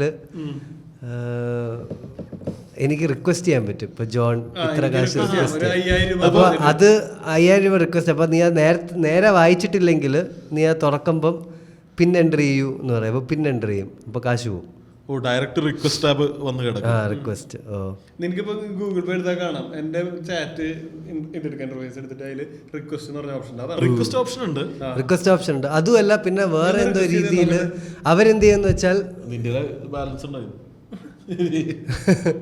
ജോണ്ടയിൽ ബാലൻസ് ഉണ്ടോന്നോ എന്തോ രീതിയിൽ ഇങ്ങനെ അവരെന്ത് ചെയ്യുന്ന വെച്ചാൽ അവർ വിളിച്ചിട്ട് പറയും ഞാനിങ്ങനെ പട്ടാളത്തിൽ നിന്നാണെന്നൊക്കെ പറയും, ഞാൻ തിരുവനന്തപുരത്ത് വരുന്നുണ്ട്, എനിക്ക് റെന്റ് വേണം എന്ന് പറയും. അല്ല, പട്ടാളത്തിൽ നിന്നാണ്, റെന്റ് വേണം, റെന്റിന് നിങ്ങളുടെ വീട് വേണം എന്ന് പറയും. അപ്പൊ നമ്മള് OLX-ലൊക്കെയാണ് ഇത് കൂടുതൽ നടക്കണം. അപ്പൊ പട്ടാളത്തിൽ നിന്നാണ്, റെന്റ് തിരുവനന്തപുരത്ത് വരുന്നുണ്ട്, റെന്റ് വേണം എന്ന് പറയും. ഓക്കെ ശരി. അപ്പൊ അവര് അപ്പൊ തന്നെ എത്ര ഇട്ടുപോയി. അതെ അതെ, തിരിച്ചയക്കൂ. അതെ, തിരിച്ചയക്കുമ്പം അവരെന്തോന്നോ, അല്ലല്ല, അവര് മറ്റേ ഈ ചുമ്മാ സ്ക്രീൻഷോട്ട് അയക്കുകയായിരിക്കും, മറ്റേ എഡിറ്റഡ് സ്ക്രീൻഷോട്ടൊക്കെ. ആണോ? അങ്ങനെയാണോ? അവരെന്തോ കാശൊക്കെ ഇടും, കാശിട്ടിട്ട് അവര് പറയും എന്തോ അങ്ങനെ സ്കാം എടുക്കുന്നുണ്ട്. ഈ അതുപോലെ ഇപ്പോ ഞാൻ ഇപ്പോൾ ഫേസ്ബുക്കിലുണ്ട്, നമ്മള് ഫേസ്ബുക്കിൽ നമ്മുടെ വീട്ടിന്റെ കണ്ടന്റ് ഇടുന്നത്. അപ്പൊ അതിന്റെ ഭാഗമായിട്ട് ഇപ്പൊ റീസെന്റ് വീണ്ടും ഫേസ്ബുക്കിൽ കയറിയത് വല്ലാത്തൊരു സ്ഥലം കേട്ടോ. ഫേസ്ബുക്ക് വല്ലാത്തൊരു സ്ഥലം, അൺകംഫർട്ടബിൾ ആയി കളയും. നാട്ടിൽ നടക്കുന്ന എല്ലാ പ്രശ്നങ്ങളും ഫേസ്ബുക്കിലാണ് നടക്കണേ. അതും എന്താ പറയാ, ഒരു 100,000 ആൾക്കാരുടെ ഒപ്പീനിയനും സാധനങ്ങളും. ഇൻസ്റ്റാഗ്രാമിലൊക്കെ പിന്നെയും കുറച്ചുകൂടെ സമാധാനമുണ്ട്. ആ ഫേസ്ബുക്കിൽ വന്നിട്ട് ഈ പറഞ്ഞ പോലെ ഒരു മിലിറ്ററി ക്യാൻറ്റീൻ ആണെന്നൊക്കെ പറഞ്ഞിട്ട് ഒരു വ്യാപാരിയുടെ അടുത്ത് 500 കിലോ തേയിലയുടെ പരിപാടി പറ്റിക്കാന്നൊക്കെ. പക്ഷെ പുള്ളി എന്തോ ഭാഗ്യത്തിന് രക്ഷപ്പെട്ടു. ഫേസ്ബുക്കിൽ ഇങ്ങനെ കണ്ടത് ഒരു ഓർമ്മ പറഞ്ഞു. ഈ OLX-ൽ വേറെ നടക്കുന്ന ഒരു കോമൺ ഈ ഗേറ്റ് പാസിന്റെ ഒരു സ്കാം ഉണ്ട്. അതായത് അവരിങ്ങനെ വലിയൊരു സൊസൈറ്റി, നെറ്റ്ഫ്ലിക്സിൽ നിന്ന് അത് ഞാൻ പറഞ്ഞിട്ടുണ്ട് സ്കാമിന്റെ.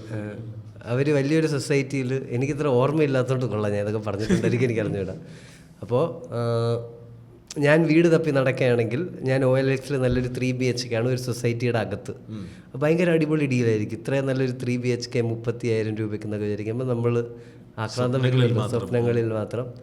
നമ്മൾ സംസാരിക്കുന്ന അവർ പറയുന്ന ഓക്കെ വരൂ, വന്ന് കാണൂ, ഇപ്പോൾ കാണാൻ വരും. അപ്പോൾ അവർ പറയും വന്ന് കാണുന്ന മുമ്പേ നിങ്ങൾ 2000 രൂപ വെച്ചാൽ നിങ്ങൾക്ക് ഗേറ്റ് പാസ് എനിക്ക് ഇഷ്യൂ വേണമെങ്കിൽ 2000 രൂപ അഡ്വാൻസ് എന്തോ വേണം എന്ന് പറയും. അപ്പോൾ അവർ 2000 രൂപ അയച്ചു കൊടുക്കും. അവർ ഗേറ്റ് പാസ് കൊടുക്കുന്നത് നമ്മൾ അവിടെ പോകുമ്പോൾ ഇവർ പറയും ഇല്ല, ഇങ്ങനത്തെ ഫ്ലാറ്റ് ഇവിടെ ഇല്ല എന്ന് പറയും. അപ്പോൾ ഞാൻ ഇതേപോലെ പോയപ്പോൾ, ഞാൻ അന്ന് ഞാൻ അങ്ങനെ ഗേറ്റ് പാസ് സ്കാമിൽ വീണിട്ടില്ല. ഞാൻ അവിടെ പോയി കാര്യങ്ങൾ നോക്കാമെന്ന് വിചാരിച്ചു. പക്ഷെ എൻ്റെ അടുത്ത് ആ സെക്യൂരിറ്റിയുടെ നിന്ന് ഒരു 10-12 പേര് ഇതുപോലെ വന്നിട്ടുണ്ടെന്നുള്ള. അയ്യോ, ഒറ്റ ദിവസം കൊണ്ട് അവൻ എന്ത് കാശുണ്ടാക്കിയില്ലേ, പിന്നെ വെറുതെ ഇരുന്നോ? അല്ലേ, മറ്റേ 1400 രൂപ ഉണ്ടാക്കിയ മനുഷ്യൻ ശരിക്കും. പിന്നെ ഇതിൽ ഏറ്റവും കൂടുതലെന്ന് പറഞ്ഞാൽ ഇങ്ങനെ സ്കാം ആയിപ്പെടുന്ന ആൾക്കാർ പുറത്തു വരാറില്ല. എസ്പെഷ്യലി 1400 രൂപയ്ക്കൊന്നും ഒരിക്കലും ജോൺ അല്ലാതെ വേറൊരാൾ അതൊരിക്കലും പുറത്ത് പറയൂല, അല്ലേ? അങ്ങനെ എത്ര പേരെ പിടിക്കാൻ പറ്റുന്നുണ്ടല്ലേ? ഒരു ജസ്റ്റ് ഒരു ക്ലിക്ക് ഓഫ് മെറ്റ ആഡ് അവർക്ക് കറക്റ്റ്. നമ്മളിപ്പോൾ പെർഫോമൻസ് മാർക്കറ്റിങ്ങിൽ നമ്മളെപ്പോഴും ഇത്ര കസ്റ്റമർ വന്നപ്പോ എന്ത് ജെട്ടിയായിരുന്നു. അല്ല ജെട്ടിയതായിരുന്നു, മറ്റേ ഞാൻ ഈ ലിനന്റെ ഒക്കെ പോലത്തെ ടൈപ്പ് ഒരു മെറ്റീരിയൽ വലിയ പരസ്യത്തിലായിരുന്നു. വന്നിട്ടപ്പോ ചുരിദാറിന്റെ അടിയിലിടുന്ന വള്ളിയൊക്കെ ആയിട്ട് സാധനം, ഒരു നിലവാരമില്ലാത്തൊരു സാധനം. ഒന്നും ചെയ്തില്ല, അവിടെ ഇരിക്കുന്നുണ്ട്. അനുവിന് കൊടുത്തു. നിങ്ങൾ ഇതുവരെ മേടിച്ചിട്ട് ഉപയോഗിക്കാത്ത സാധനങ്ങളുണ്ടോ? പിന്നെ ഏത് ഓൺലൈനിൽ മേടിച്ചിട്ട് ഓൺലൈൻ മേടിച്ചിട്ട് ഇൻസ്റ്റാഗ്രാം ഇട്ട് നോക്കിയിട്ട് പാകാവുന്നില്ല. അത് ഞാൻ ജോൺ ജോക്ക് മറിച്ചു. ജോൺ ജോയ് സ്കാം ചെയ്തു. ഇതെന്റെ അല്ല, ഇത് പക്ഷെ എനിക്ക് പാകമുള്ള ഇത് ഇവനങ്ങ് എടുത്തോണ്ട് പോവാ. ഇത് എനിക്ക് പാകമുള്ളതാ, മറ്റേത് എനിക്ക് പാകില്ല.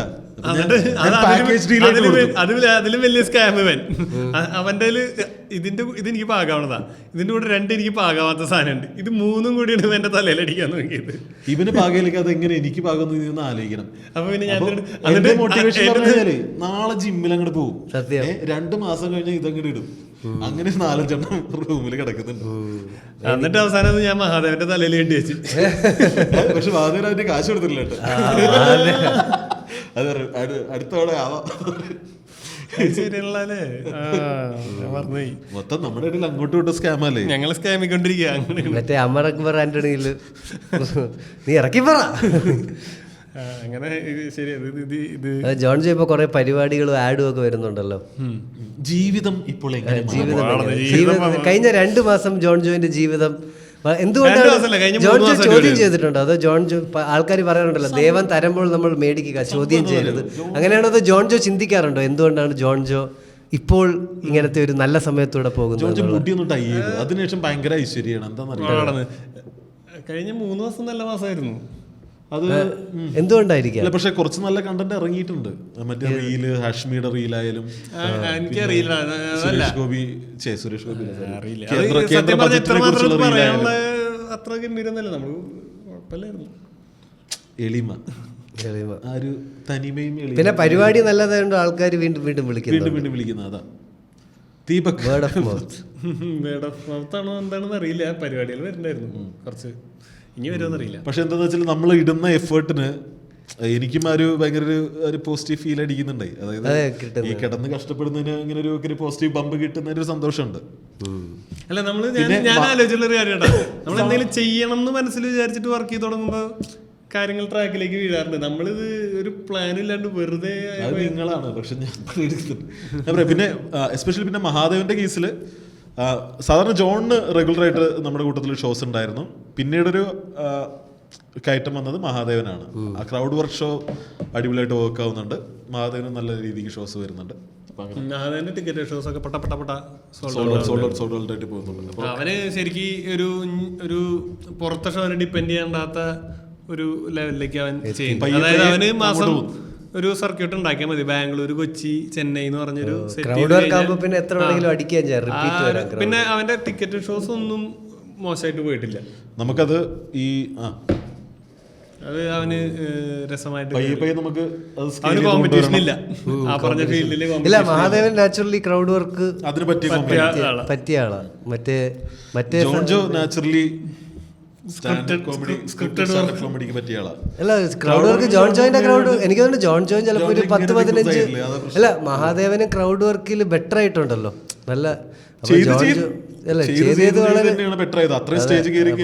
ജോൺ ജോയിൻ ചിലപ്പോ ഒരു 10 ക്രൗഡ് വർക്ക് ഷോ ചെയ്ത ചിലപ്പോ 11ാമത്തെ ക്രൗഡ് വർക്ക് ഷോയില് ജോൺ ജോ നമ്മുടെ ഇടയിലേക്ക് ഇരിക്കുമ്പോ അടിക്കുന്ന സാധനങ്ങളുണ്ടല്ലോ, അതൊക്കെ ക്രൗഡ് വർക്കിന് അടിച്ചു കഴിഞ്ഞാല് ചിലപ്പോ മൊത്തത്തിലേ നമ്മുടെ ഇടയിൽ ആ ഒരു സ്പിരിറ്റ് ഉണ്ട് അങ്ങോട്ടും, അല്ലെങ്കിൽ നമ്മളത് എടുക്കും.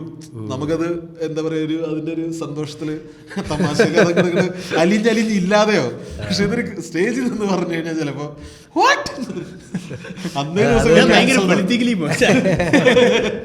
അപ്പൊ അതാണ്. അപ്പൊ ജോൺ ജോ അതുകൊണ്ട് സ്റ്റേജിൽ സത്യം പറഞ്ഞ ജോൺ ജോ കുറെ റെസ്ട്രിക്ട് ചെയ്യേണ്ടി വരാറുണ്ട് ക്രൗഡ് വർക്കിന് നിൽക്കുകയാണെന്നുണ്ടെങ്കിൽ എല്ലാത്തിനും. അപ്പൊ അതുകൊണ്ടാണ് ഇയാള് ക്രൗഡ് വർക്കിന് അങ്ങനെ ഇറങ്ങാത്തത്.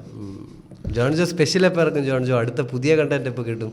എനിക്കറിയില്ല. എനിക്ക് വേറെ പറഞ്ഞ പോലെ നമ്മൾ ബ്ലാങ്ക് അടിക്കും. നീ പറഞ്ഞ പോലെ നമ്മൾ ഇങ്ങനത്തെ ഷോസ് ചെയ്യുമ്പോൾ നമ്മൾ ഇടയ്ക്ക് ചിന്തിക്കുന്ന ഒരു കാര്യം എന്ന് പറയുന്നത് ഷോസ് ഉണ്ട്, പക്ഷെ ഞാൻ പുതിയതായിട്ട് എന്തെങ്കിലും ചെയ്തിട്ട് എത്ര നാളായിട്ട് എന്നുള്ളൊരു തോട്ട് എപ്പോഴും വരും. അത് പക്ഷെ നമ്മൾ പറയുമ്പോ ജോൺ ജോ സമ്മതിക്കില്ല.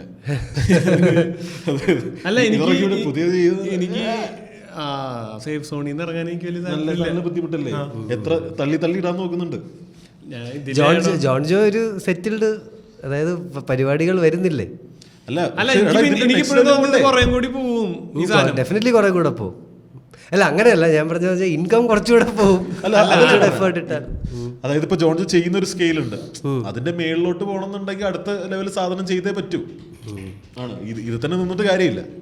ചിലപ്പോൾ താഴോട്ടും പോവാം ഒന്നും ചെയ്തില്ലെങ്കിൽ. പക്ഷെ താഴോട്ട് പോകുന്നതിന് മുമ്പേ അങ്ങനെ താഴോട്ട് പോകില്ലടാ. ഇതിപ്പോ ഇങ്ങനെ ചെയ്യുന്നതിനനുസരിച്ച് ആ സ്കില്ല് ബെറ്റർ ആവുകയേ ഉള്ളൂ. അങ്ങനെയല്ല ഞാൻ പറഞ്ഞത്, നമ്മൾ കുറെ നാൾ കണ്ടന്റ് ഇറക്കിയില്ലെങ്കിൽ, ഒരു നല്ലൊരു കണ്ടന്റ് ഇറക്കിയില്ലെങ്കിൽ ആൾക്കാരുടെ മനസ്സിൽ നമ്മൾ ഡൗൺ ആവും. ഇവന്റെ ഗുണം എന്താന്ന് വെച്ചാൽ ഇപ്പൊ കഴിഞ്ഞ അമൃതയില് നല്ലൊരു കണ്ടന്റ് വന്നു, അത് നല്ലോണം ഇപ്പോഴും ഓടുന്നുണ്ട്, അതിന്റെ റീൽ ഇപ്പോഴും നല്ലോണം ഓടുന്നുണ്ട്. ഇനിയിപ്പോ ഏഷ്യാനെറ്റിലെ മറ്റന്നാളായിട്ടൊരു ഷോ, അവാർഡ് ഷോ ആണ്. ആ കണ്ടന്റ് നല്ല കണ്ടന്റ്. അപ്പൊ അതിന്റെ ഒരു ഔട്ട് വരുമ്പോഴും അതും നന്നായിട്ട് ഓടും, അതിനകത്ത് കുറച്ച് റീൽസ് നന്നായിട്ട് ഓടും. അപ്പൊ അതാണ് ഒരു 2-3 മാസം അല്ലെങ്കിൽ 6 മാസത്തേക്ക് അത് സോർട്ടഡ് ആണ്. ഒരു level minimum number of shows guaranteed ആണ്. പക്ഷെ അതിന്റെ അപ്പുറത്തോട്ട് അടുത്ത മാസം തുടങ്ങിയാൽ വെറുതെ ഇരിക്കും. ഇനി നമ്മളുടെ ഇത് വരുന്നുണ്ട്, നമ്മുടെ ഹോൾമാർക്ക് അല്ല ഷോ, മറ്റേ ട്രേഡ് മാർക്ക് ഷോ അല്ല, നമ്മള് സ്റ്റാൻഡപ്പ് കോമഡി നമ്മള് മാക്സിൽ ചെയ്യുന്ന പറഞ്ഞ സാധനം. അത് പറയാൻ പറഞ്ഞു. അതായത് സുഹൃത്തുക്കളെ, അപ്പൊ ജോൺ ജെ മഹാദേവനും നയിക്കുന്ന സ്റ്റാൻഡപ്പ് കോമഡി മഹാമാം മനോരമ മാക്സുമായി ചേർന്ന് BC വിഷൻ പ്രൊഡ്യൂസ് ചെയ്യുന്ന നമുക്ക് ആൾക്കാരെ ആവശ്യമുണ്ട് പെർഫോം ചെയ്യുന്നവരെ. നിങ്ങൾ ഉടനെ തന്നെ അതിന്റെ ഓഡിഷൻ കോള് ഇടുന്നതായിരിക്കും. അപ്പൊ നിങ്ങൾ ഓൾറെഡി ഇതിൽ ആഗ്രഹമുള്ള എത്ര മിനിറ്റ് ആണെങ്കിൽ നമുക്ക് ഓഡീഷന് 2 മിനിറ്റ് 3 മിനിറ്റിന്റെ വീഡിയോ മതി. നമുക്കൊരു സാധനം ഡെവലപ്പ് ചെയ്ത് നന്നാക്കി എടുക്കാൻ പറ്റുന്ന ഒരു സാധനം ഒന്ന് കേട്ട് കഴിഞ്ഞാൽ ഏകദേശം ഒരു ഐഡിയ കിട്ടുമല്ലോ. അങ്ങനത്തെ സ്റ്റേജിൽ എത്ര മിനിറ്റ് പെർഫോം ചെയ്യണം? നമുക്ക് 10 മിനിറ്റ് വരെ പെർഫോം ചെയ്യാം. 5 മിനിറ്റ് 6 മിനിറ്റ് മതി. അത് കഴിഞ്ഞിട്ട് ഇന്ററാക്ഷൻ സാധനം ഒക്കെ ഉണ്ട്. അതിൽ നല്ലൊരു ഫൺ സാധനമായിട്ട് പിടിക്കണം. അങ്ങനത്തെ ഒരു ലൈനിലാണ് നമ്മളത് അടിപൊളിയായിട്ട്. ചിലപ്പോൾ 5 സോണൊക്കെ ആയിട്ടൊക്കെ ചെയ്യും. ഇപ്പൊ ഫസ്റ്റ് ഇതാണ് നമ്മൾ ചെയ്യുന്നത്. അതിന് മലയാളം മാറ്റിമറിക്കുന്ന, മലയാളം സ്റ്റാൻഡപ്പ് സീൻ മാറ്റിമറിക്കുന്ന ഒരു റിയാലിറ്റി ഷോ കോമിക്സ് താൻ ഇന്ത്യസ് ഗോട്ട് ലേറ്റന്റ്. അതിന് രണ്ടിനെയും കൂടെ ഇങ്ങനെ ഇല്ല അത്രയ്ക്കൊന്നും ഇല്ല, അതിന്റെ യാതൊരു ഇതില്ല. അല്ല അതുപോലെയൊക്കെ ആക്കണം. നമ്മൾ ആൾക്കാരെ സ്കാൻ ചെയ്യണത്. അപ്പൊ നിങ്ങൾക്ക് അങ്ങനെ ആഗ്രഹം ഉണ്ടെങ്കിൽ, ഇതിൽ പരിപാടിയിൽ പങ്കെടുക്കാൻ ആഗ്രഹം ഉണ്ടെങ്കിൽ ഒരു 5 മിനിറ്റ് അല്ലെങ്കിൽ നിങ്ങളുടെ ഒരു ഓഡിഷൻ വീഡിയോ ഒരു ചെറുത് 2 മിനിറ്റ് ഓഡിഷൻ വീഡിയോ ജോൺജോയുടെ, ദീപകിന്റെ, മാധവന്റെ അല്ലെങ്കിൽ അനീസിന്റെ പ്രൊഫൈലിലുള്ള നമ്പറിലോട്ട് വാട്സാപ്പിൽ അയച്ചോളൂ. അതെ, വിറ്റിന്റെ പ്രൊഫൈലുള്ള നമ്പറിലോട്ട് അയക്കുക. അത് കഴിഞ്ഞാൽ നിങ്ങൾക്ക് ആക്ച്വലി ഗ്രൂമിങ് കിട്ടും. ജോണും പക്ഷെ അത് കഴിഞ്ഞ് പിന്നെ ചേട്ടാ എടുത്തോ എന്ന് ചോദിച്ചാൽ അങ്ങനെ ശല്യം ചെയ്യരുത്, അയക്കുക. അല്ല, ഇതിൽ ഡിസിഷൻ എടുക്കുന്നത് നമ്മളല്ല. നിങ്ങളുടെ ഭാഗത്തുള്ള കണ്ടന്റ് നമ്മൾ എടുക്കും. എന്നിട്ട് നിങ്ങൾ ക്യൂറേറ്റ്, നിങ്ങൾ സെലക്ടഡ് ആണെന്നുണ്ടെങ്കിൽ നിങ്ങളെ കോൺടാക്ട് ചെയ്യുന്നതായിരിക്കും. ഇതിൽ നമുക്ക് ഡിസിഷൻ മേക്കിംഗ് സ്ഥലത്ത് നമുക്ക് ഇതില്ല. അത് പൂർണ്ണമായും അവരായിരിക്കും. നമുക്ക് ഷോർട്ട് ലിസ്റ്റ് ചെയ്യാനേ പറ്റുള്ളൂ. അപ്പോൾ എൻ്റെ വീഡിയോ ഇറങ്ങും അടുത്ത ആഴ്ച. ഇത് കുറെ നാളായി അതിറങ്ങും. ദീപകിന്റെ ഒരു അത്യുഗ്രൻ ബിറ്റ് വരുന്നുണ്ട്. 3 പ്രാവശ്യം ഷൂട്ട് ചെയ്തിട്ടുണ്ട്. ബാഹുബലിയുടെ ചെലവുണ്ട്. ഓർമ്മയുണ്ടോ ഈ മുഖം? ഓർമ്മയുണ്ടോ ഈ മുഖം? Coming zone. നീ അതല്ല ഞാൻ വെച്ചതിന്റെ സ്പെഷ്യൽ ഫുൾ ആയിട്ടുള്ളതാണ്. എനിക്ക് സ്പെഷ്യൽ ഇല്ലല്ലോ, എനിക്ക് ആ ബിറ്റ് മാത്രമല്ലേ ഉള്ളൂ. നീ അപ്പൊ ഒരു 10-20 പ്രാവശ്യം ഷൂട്ട് ചെയ്ത സാധനം ഇത് തന്നെ. അത് കഴിഞ്ഞാൽ മലയാളം സ്റ്റാൻഡപ്പ് കോമഡിയുടെ പ്രതിച്ഛായ മാറ്റാൻ പോകുന്ന അടുത്ത ഒരു ബിറ്റ് ആയിരിക്കുമെന്ന് പ്രതീക്ഷിക്കപ്പെടുന്നു. അത് ഫെബ്രുവരി 10-20% താഴ്ത്തി പിടിച്ചോളൂ. ഒരു 50 ഫെബ്രുവരി 28-ാം തീയതി ഇറക്കും നീ. അല്ല, ബാംഗ്ലൂർ ഷോ 28-ാം തീയതിക്ക് മുമ്പേ ഞാൻ ഈ ബിറ്റ് ഇറക്കിയിട്ട് ഫെബ്രുവരി 28-ന് ദീപക് മോൻ പുതിയ കണ്ടന്റ്, അതായത് പുതിയ ഫ്രഷ് അപ്പൊ ചുട്ടെടുത്ത അപ്പം പോലെ. അതെ, ഇതുവരെ എഴുതിയിട്ടില്ല. മിനിസ്ട്രി ഓഫ് കോമഡി ഫെബ്രുവരി 28-ന് ദീപക് മോന്റെ ആൽബിൻ ആന്റണിയുടെ ഷോ എന്റെ തലയിലുണ്ട്, പോയി കാണുക. അത് കഴിഞ്ഞ് മാർച്ച് 1-ന് മഹാദേവന്റെ ക്രൗഡ് വർക്ക് ഷോ ചെന്നൈയിലുണ്ട്. ടിക്കറ്റ്സ് ബുക്ക് മൈ ഷോയിലുണ്ട്. അതിനുശേഷം മാർച്ച് 8-ന് ഇന്ദിരാനഗർ, ബാംഗ്ലൂർ ഇന്ദിരാനഗർ ബിഗ് പിക്ചറിൽ വെച്ച് മഹാദേവന്റെ ക്രൗഡ് വർക്ക്. ഓൾറെഡി കുറെ ടിക്കറ്റ് പോയിട്ടില്ലേ? കുറെ ടിക്കറ്റ് പോയി. അത് പെട്ടെന്ന് എടുക്കുക. പിന്നെ ഇല്ല ജോൺ ജോയിന്റെ ഷോ ഇല്ല. ജോൺ ജോയ് കാണുന്നുണ്ടെങ്കിൽ നിങ്ങൾ ടിവിയിൽ വരണം. ഇല്ല ഞാൻ മറ്റേ പരിപാടി എന്താ നോക്കണം. നീ പറഞ്ഞ പരിപാടി അതായത് ഹുഹാവു എങ്ങനെ ഓണാക്കി എങ്ങനെ ചെയ്ത് പുറത്തിറങ്ങുന്നുള്ള ഒരു പ്ലാൻ ആയതിനു ശേഷം ഇനിയിപ്പോ ജോൺ ജോ ഇറങ്ങുള്ളൂ. പക്ഷെ അതിനിടയിൽ നിങ്ങൾക്ക് പ്രൈവറ്റ് ആയിട്ട് ജോൺ ജോയുടെ പരിപാടികൾ വേണമെന്നുണ്ടെങ്കിൽ നിങ്ങൾക്ക് കോൺടാക്ട് ചെയ്യുന്നതാണ് അതെ, അതെ, തീർച്ചയായിട്ടും. അതിന് നമുക്ക് കാശ് കിട്ടും. സമയം കണ്ടെത്താവുന്നതാണ് അല്ലേ? പിന്നെ Please, അതിന് ഇതൊക്കെ ചെയ്യണം. നിങ്ങളുടെ കോളേജിലോ നിങ്ങളുടെ ഓഫീസിലോ വീട്ടിലോ എന്തേലും ഇവന്റ്, അതായത് ഇപ്പോ എന്തൊക്കെ ബർത്ത്ഡേ, കല്യാണം, എല്ലാത്തിനും ഇല്ല, ബർത്ത്ഡേ കല്യാണം മരിപ്പിക്കുന്നു. നിങ്ങളുടെ കല്യാണം അതിനൊക്കെ കസ്റ്റമൈസ്ഡ് കണ്ടന്റ് വരെ ജോൺ ജോ ഉണ്ടായിക്കൊണ്ടിരിക്കും. കസ്റ്റമൈസ് ചെയ്യില്ല. കസ്റ്റമൈസ്ഡ് ചെയ്യും. ഒരു എക്സ്ട്രാ കുറച്ച് എമൗണ്ട് കൊടുത്താൽ കസ്റ്റമൈസ്ഡ് ചെയ്യൂലേ, ചെയ്യും. ജോൺ ജോ അങ്ങനെ ചെയ്തിട്ടില്ലേ ഒരു കല്യാണത്തിന് കസ്റ്റം? ഏറ്റവും ആദ്യം ചെയ്തിട്ടുള്ളതാണ്. ജോർജ് മരിപ്പ് വീട്ടിൽ ചെയ്തിട്ടുണ്ട്, അറിയോ? അല്ലേ, മരിപ്പീട്ട് ചെയ്തിട്ടുണ്ട്. മരിച്ചിട്ട് 7 പെർഫോം ചെയ്തിട്ട്. പക്ഷെ അയാളുടെ ഭാഗ്യം. ആൾക്കാരവിടെ നിന്ന് പറയാം അയാളുടെ ഭാഗ്യം. അല്ല, ഞാൻ ഏറ്റവും ആദ്യം ചെയ്തിട്ടുള്ള ഷോ എന്ന് പറയുന്നത് ഒരു പേഡ് ഗിഗ്, ഏറ്റവും ആദ്യത്തെ പേഡ് പെയ്ഡ് ഷോ എന്ന് പറയുന്നത്. അല്ല, ഞാൻ സ്റ്റാൻഡപ്പ് ശരി പെയ്ഡ് ആദ്യമായിട്ട് ചെയ്യുന്നത് പേഡ് ലൈവ് ആദ്യമായിട്ട് ചെയ്യുന്നത് ഒരു കല്യാണത്തിന്റെയാണ്. അത് മനോരമയിൽ 2 എപ്പിസോഡൊക്കെ ചെയ്തിട്ടുള്ളൂ ആ സമയത്ത്. പിന്നെ ജോൺ ജോക്ക് ഏറ്റവും കൂടുതൽ കിട്ടിയത് സ്വന്തം കല്യാണത്തിന്റെ വീഡിയോ എന്നാണ് അല്ലേ? എന്റെ കല്യാണത്തിന്റെ എനിക്ക് വല്ലാണ്ട് മോണിറ്റൈസ് ചെയ്യാൻ പറ്റില്ല. അതിലൊരു 3-4 പാട്ട് പാട്ട് അത് പള്ളിയിൽ വായിച്ച പാട്ടിനൊക്കെ കോപ്പി റൈറ്റ് അടിച്ച്. അല്ലെങ്കിൽ ഞാൻ ആ കാശിന് ഞാൻ ആൽബത്തിന്റെ പൈസ അതിൽ നിന്ന് പിടിച്ചതന്നെ. അത് കിട്ടിയില്ല. മാനേജർ എന്ന രീതിയിൽ മലയാളം സ്റ്റാൻഡപ്പ് സീനിന്റെ ഈ വളർച്ചയെ പറ്റി ആൾക്കാർ വിചാരിക്കുന്നത് എന്ത് പണ്ടാറത്തിനെ പറ്റി ഒരു സംസാരിച്ചോണ്ടിരിക്കണേ. റിൻഷാ കുര്യൻ എന്ത് തോന്നുന്നു എന്തിനെ കുറിച്ചാണ് ഞാൻ കേട്ടില്ല. ഈ മലയാളം സ്റ്റാൻഡപ്പ് സീനിന്റെ വളർച്ചയെ പറ്റി? അതായത് അതിന്റെ തുടക്കത്തിൽ നിന്ന് പ്രവർത്തിച്ച ഒരാളെന്ന രീതിയിൽ റിൻഷാ കുര്യൻ പ്രവർത്തിച്ചുകൊണ്ടിരിക്കുന്ന ഒരാളെന്ന രീതിയിൽ ഒരേ ഒരാളെന്ന രീതിയിൽ എന്താ പറയാ, ഇപ്പൊ ഇതിന് ചെറുതായിട്ടൊരു അറ്റൻഷൻ ഈ ലൈവ് സീനിൽ ഇങ്ങനെ പറഞ്ഞു തുടങ്ങിയല്ലോ, പിറ്റേ ദിവസം തുടങ്ങി ഒന്നും ഉണ്ടാവില്ല. ആണോ? അങ്ങനെയാണോ? അല്ല, ഒരു കുഴപ്പമില്ല. അത് ഇങ്ങനെ ഇവൻ മറ്റേ ജിങ്സ് നീ ടച്ച് ഔട്ട് അടിച്ചാൽ മതി, ഇടയ്ക്കിടയ്ക്ക് അടിച്ചു. ഞാൻ കാലത്തടിക്കാറുണ്ട് ടച്ച് ഔട്ട്.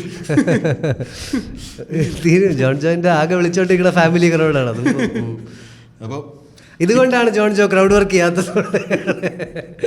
സുഹൃത്തുക്കളെ, അപ്പോൾ ഇതിന് ചെറിയൊരു അറ്റൻഷൻ കിട്ടി തുടങ്ങിയിട്ടുണ്ട്. അതായത് ഇവിടെ ഇവന്മാർ എന്തൊക്കെയോ ചെയ്യുന്നുണ്ട് എന്നുള്ളത് ചെറുതായിട്ടൊന്നും ആൾക്കാർ അറിഞ്ഞു തുടങ്ങിയിട്ടുണ്ട്. അപ്പോൾ ഇത് ഇനിയും നിർത്താതെ മുന്നോട്ട് പോകുക എന്നുള്ളത് മാത്രമാണ്. നിർത്താൻ വേറെ മടിയൊന്നുമില്ലല്ലോ, നിർത്തിയിട്ട് വേറെ എന്ത് ചെയ്യാൻ? അത് ചോദിക്കേ നിർത്തൂലല്ലോ. ജോൺ ജോ നിർത്തുവോ? John Jo would be the last comic to quit. അല്ല, I'm considering hiring more comics. ആണ് നല്ലൊരു അല്ലാതെ ഊഹാവൂല ചിലപ്പോ 2-3. പിന്നെ പറ്റിയ പോരാതെ നമുക്ക് കൂടുതൽ കണ്ടന്റ് വേണം. ഇതൊരു ഒരു കണ്ടന്റ് കമ്പനി ആയിട്ട് നമുക്ക് ബിൽഡ് ചെയ്യുന്നുണ്ടെങ്കിൽ കൂടുതൽ കണ്ടന്റ് വേണം, അതിൽ റൈറ്റേഴ്സ് വേണം. നമ്മൾ ആ സ്റ്റേജിലോട്ട് ഗ്രോ ചെയ്യാനാണ് ഉദ്ദേശിക്കുന്നത് ഒരു മീഡിയ ഫേം ആയിട്ട്.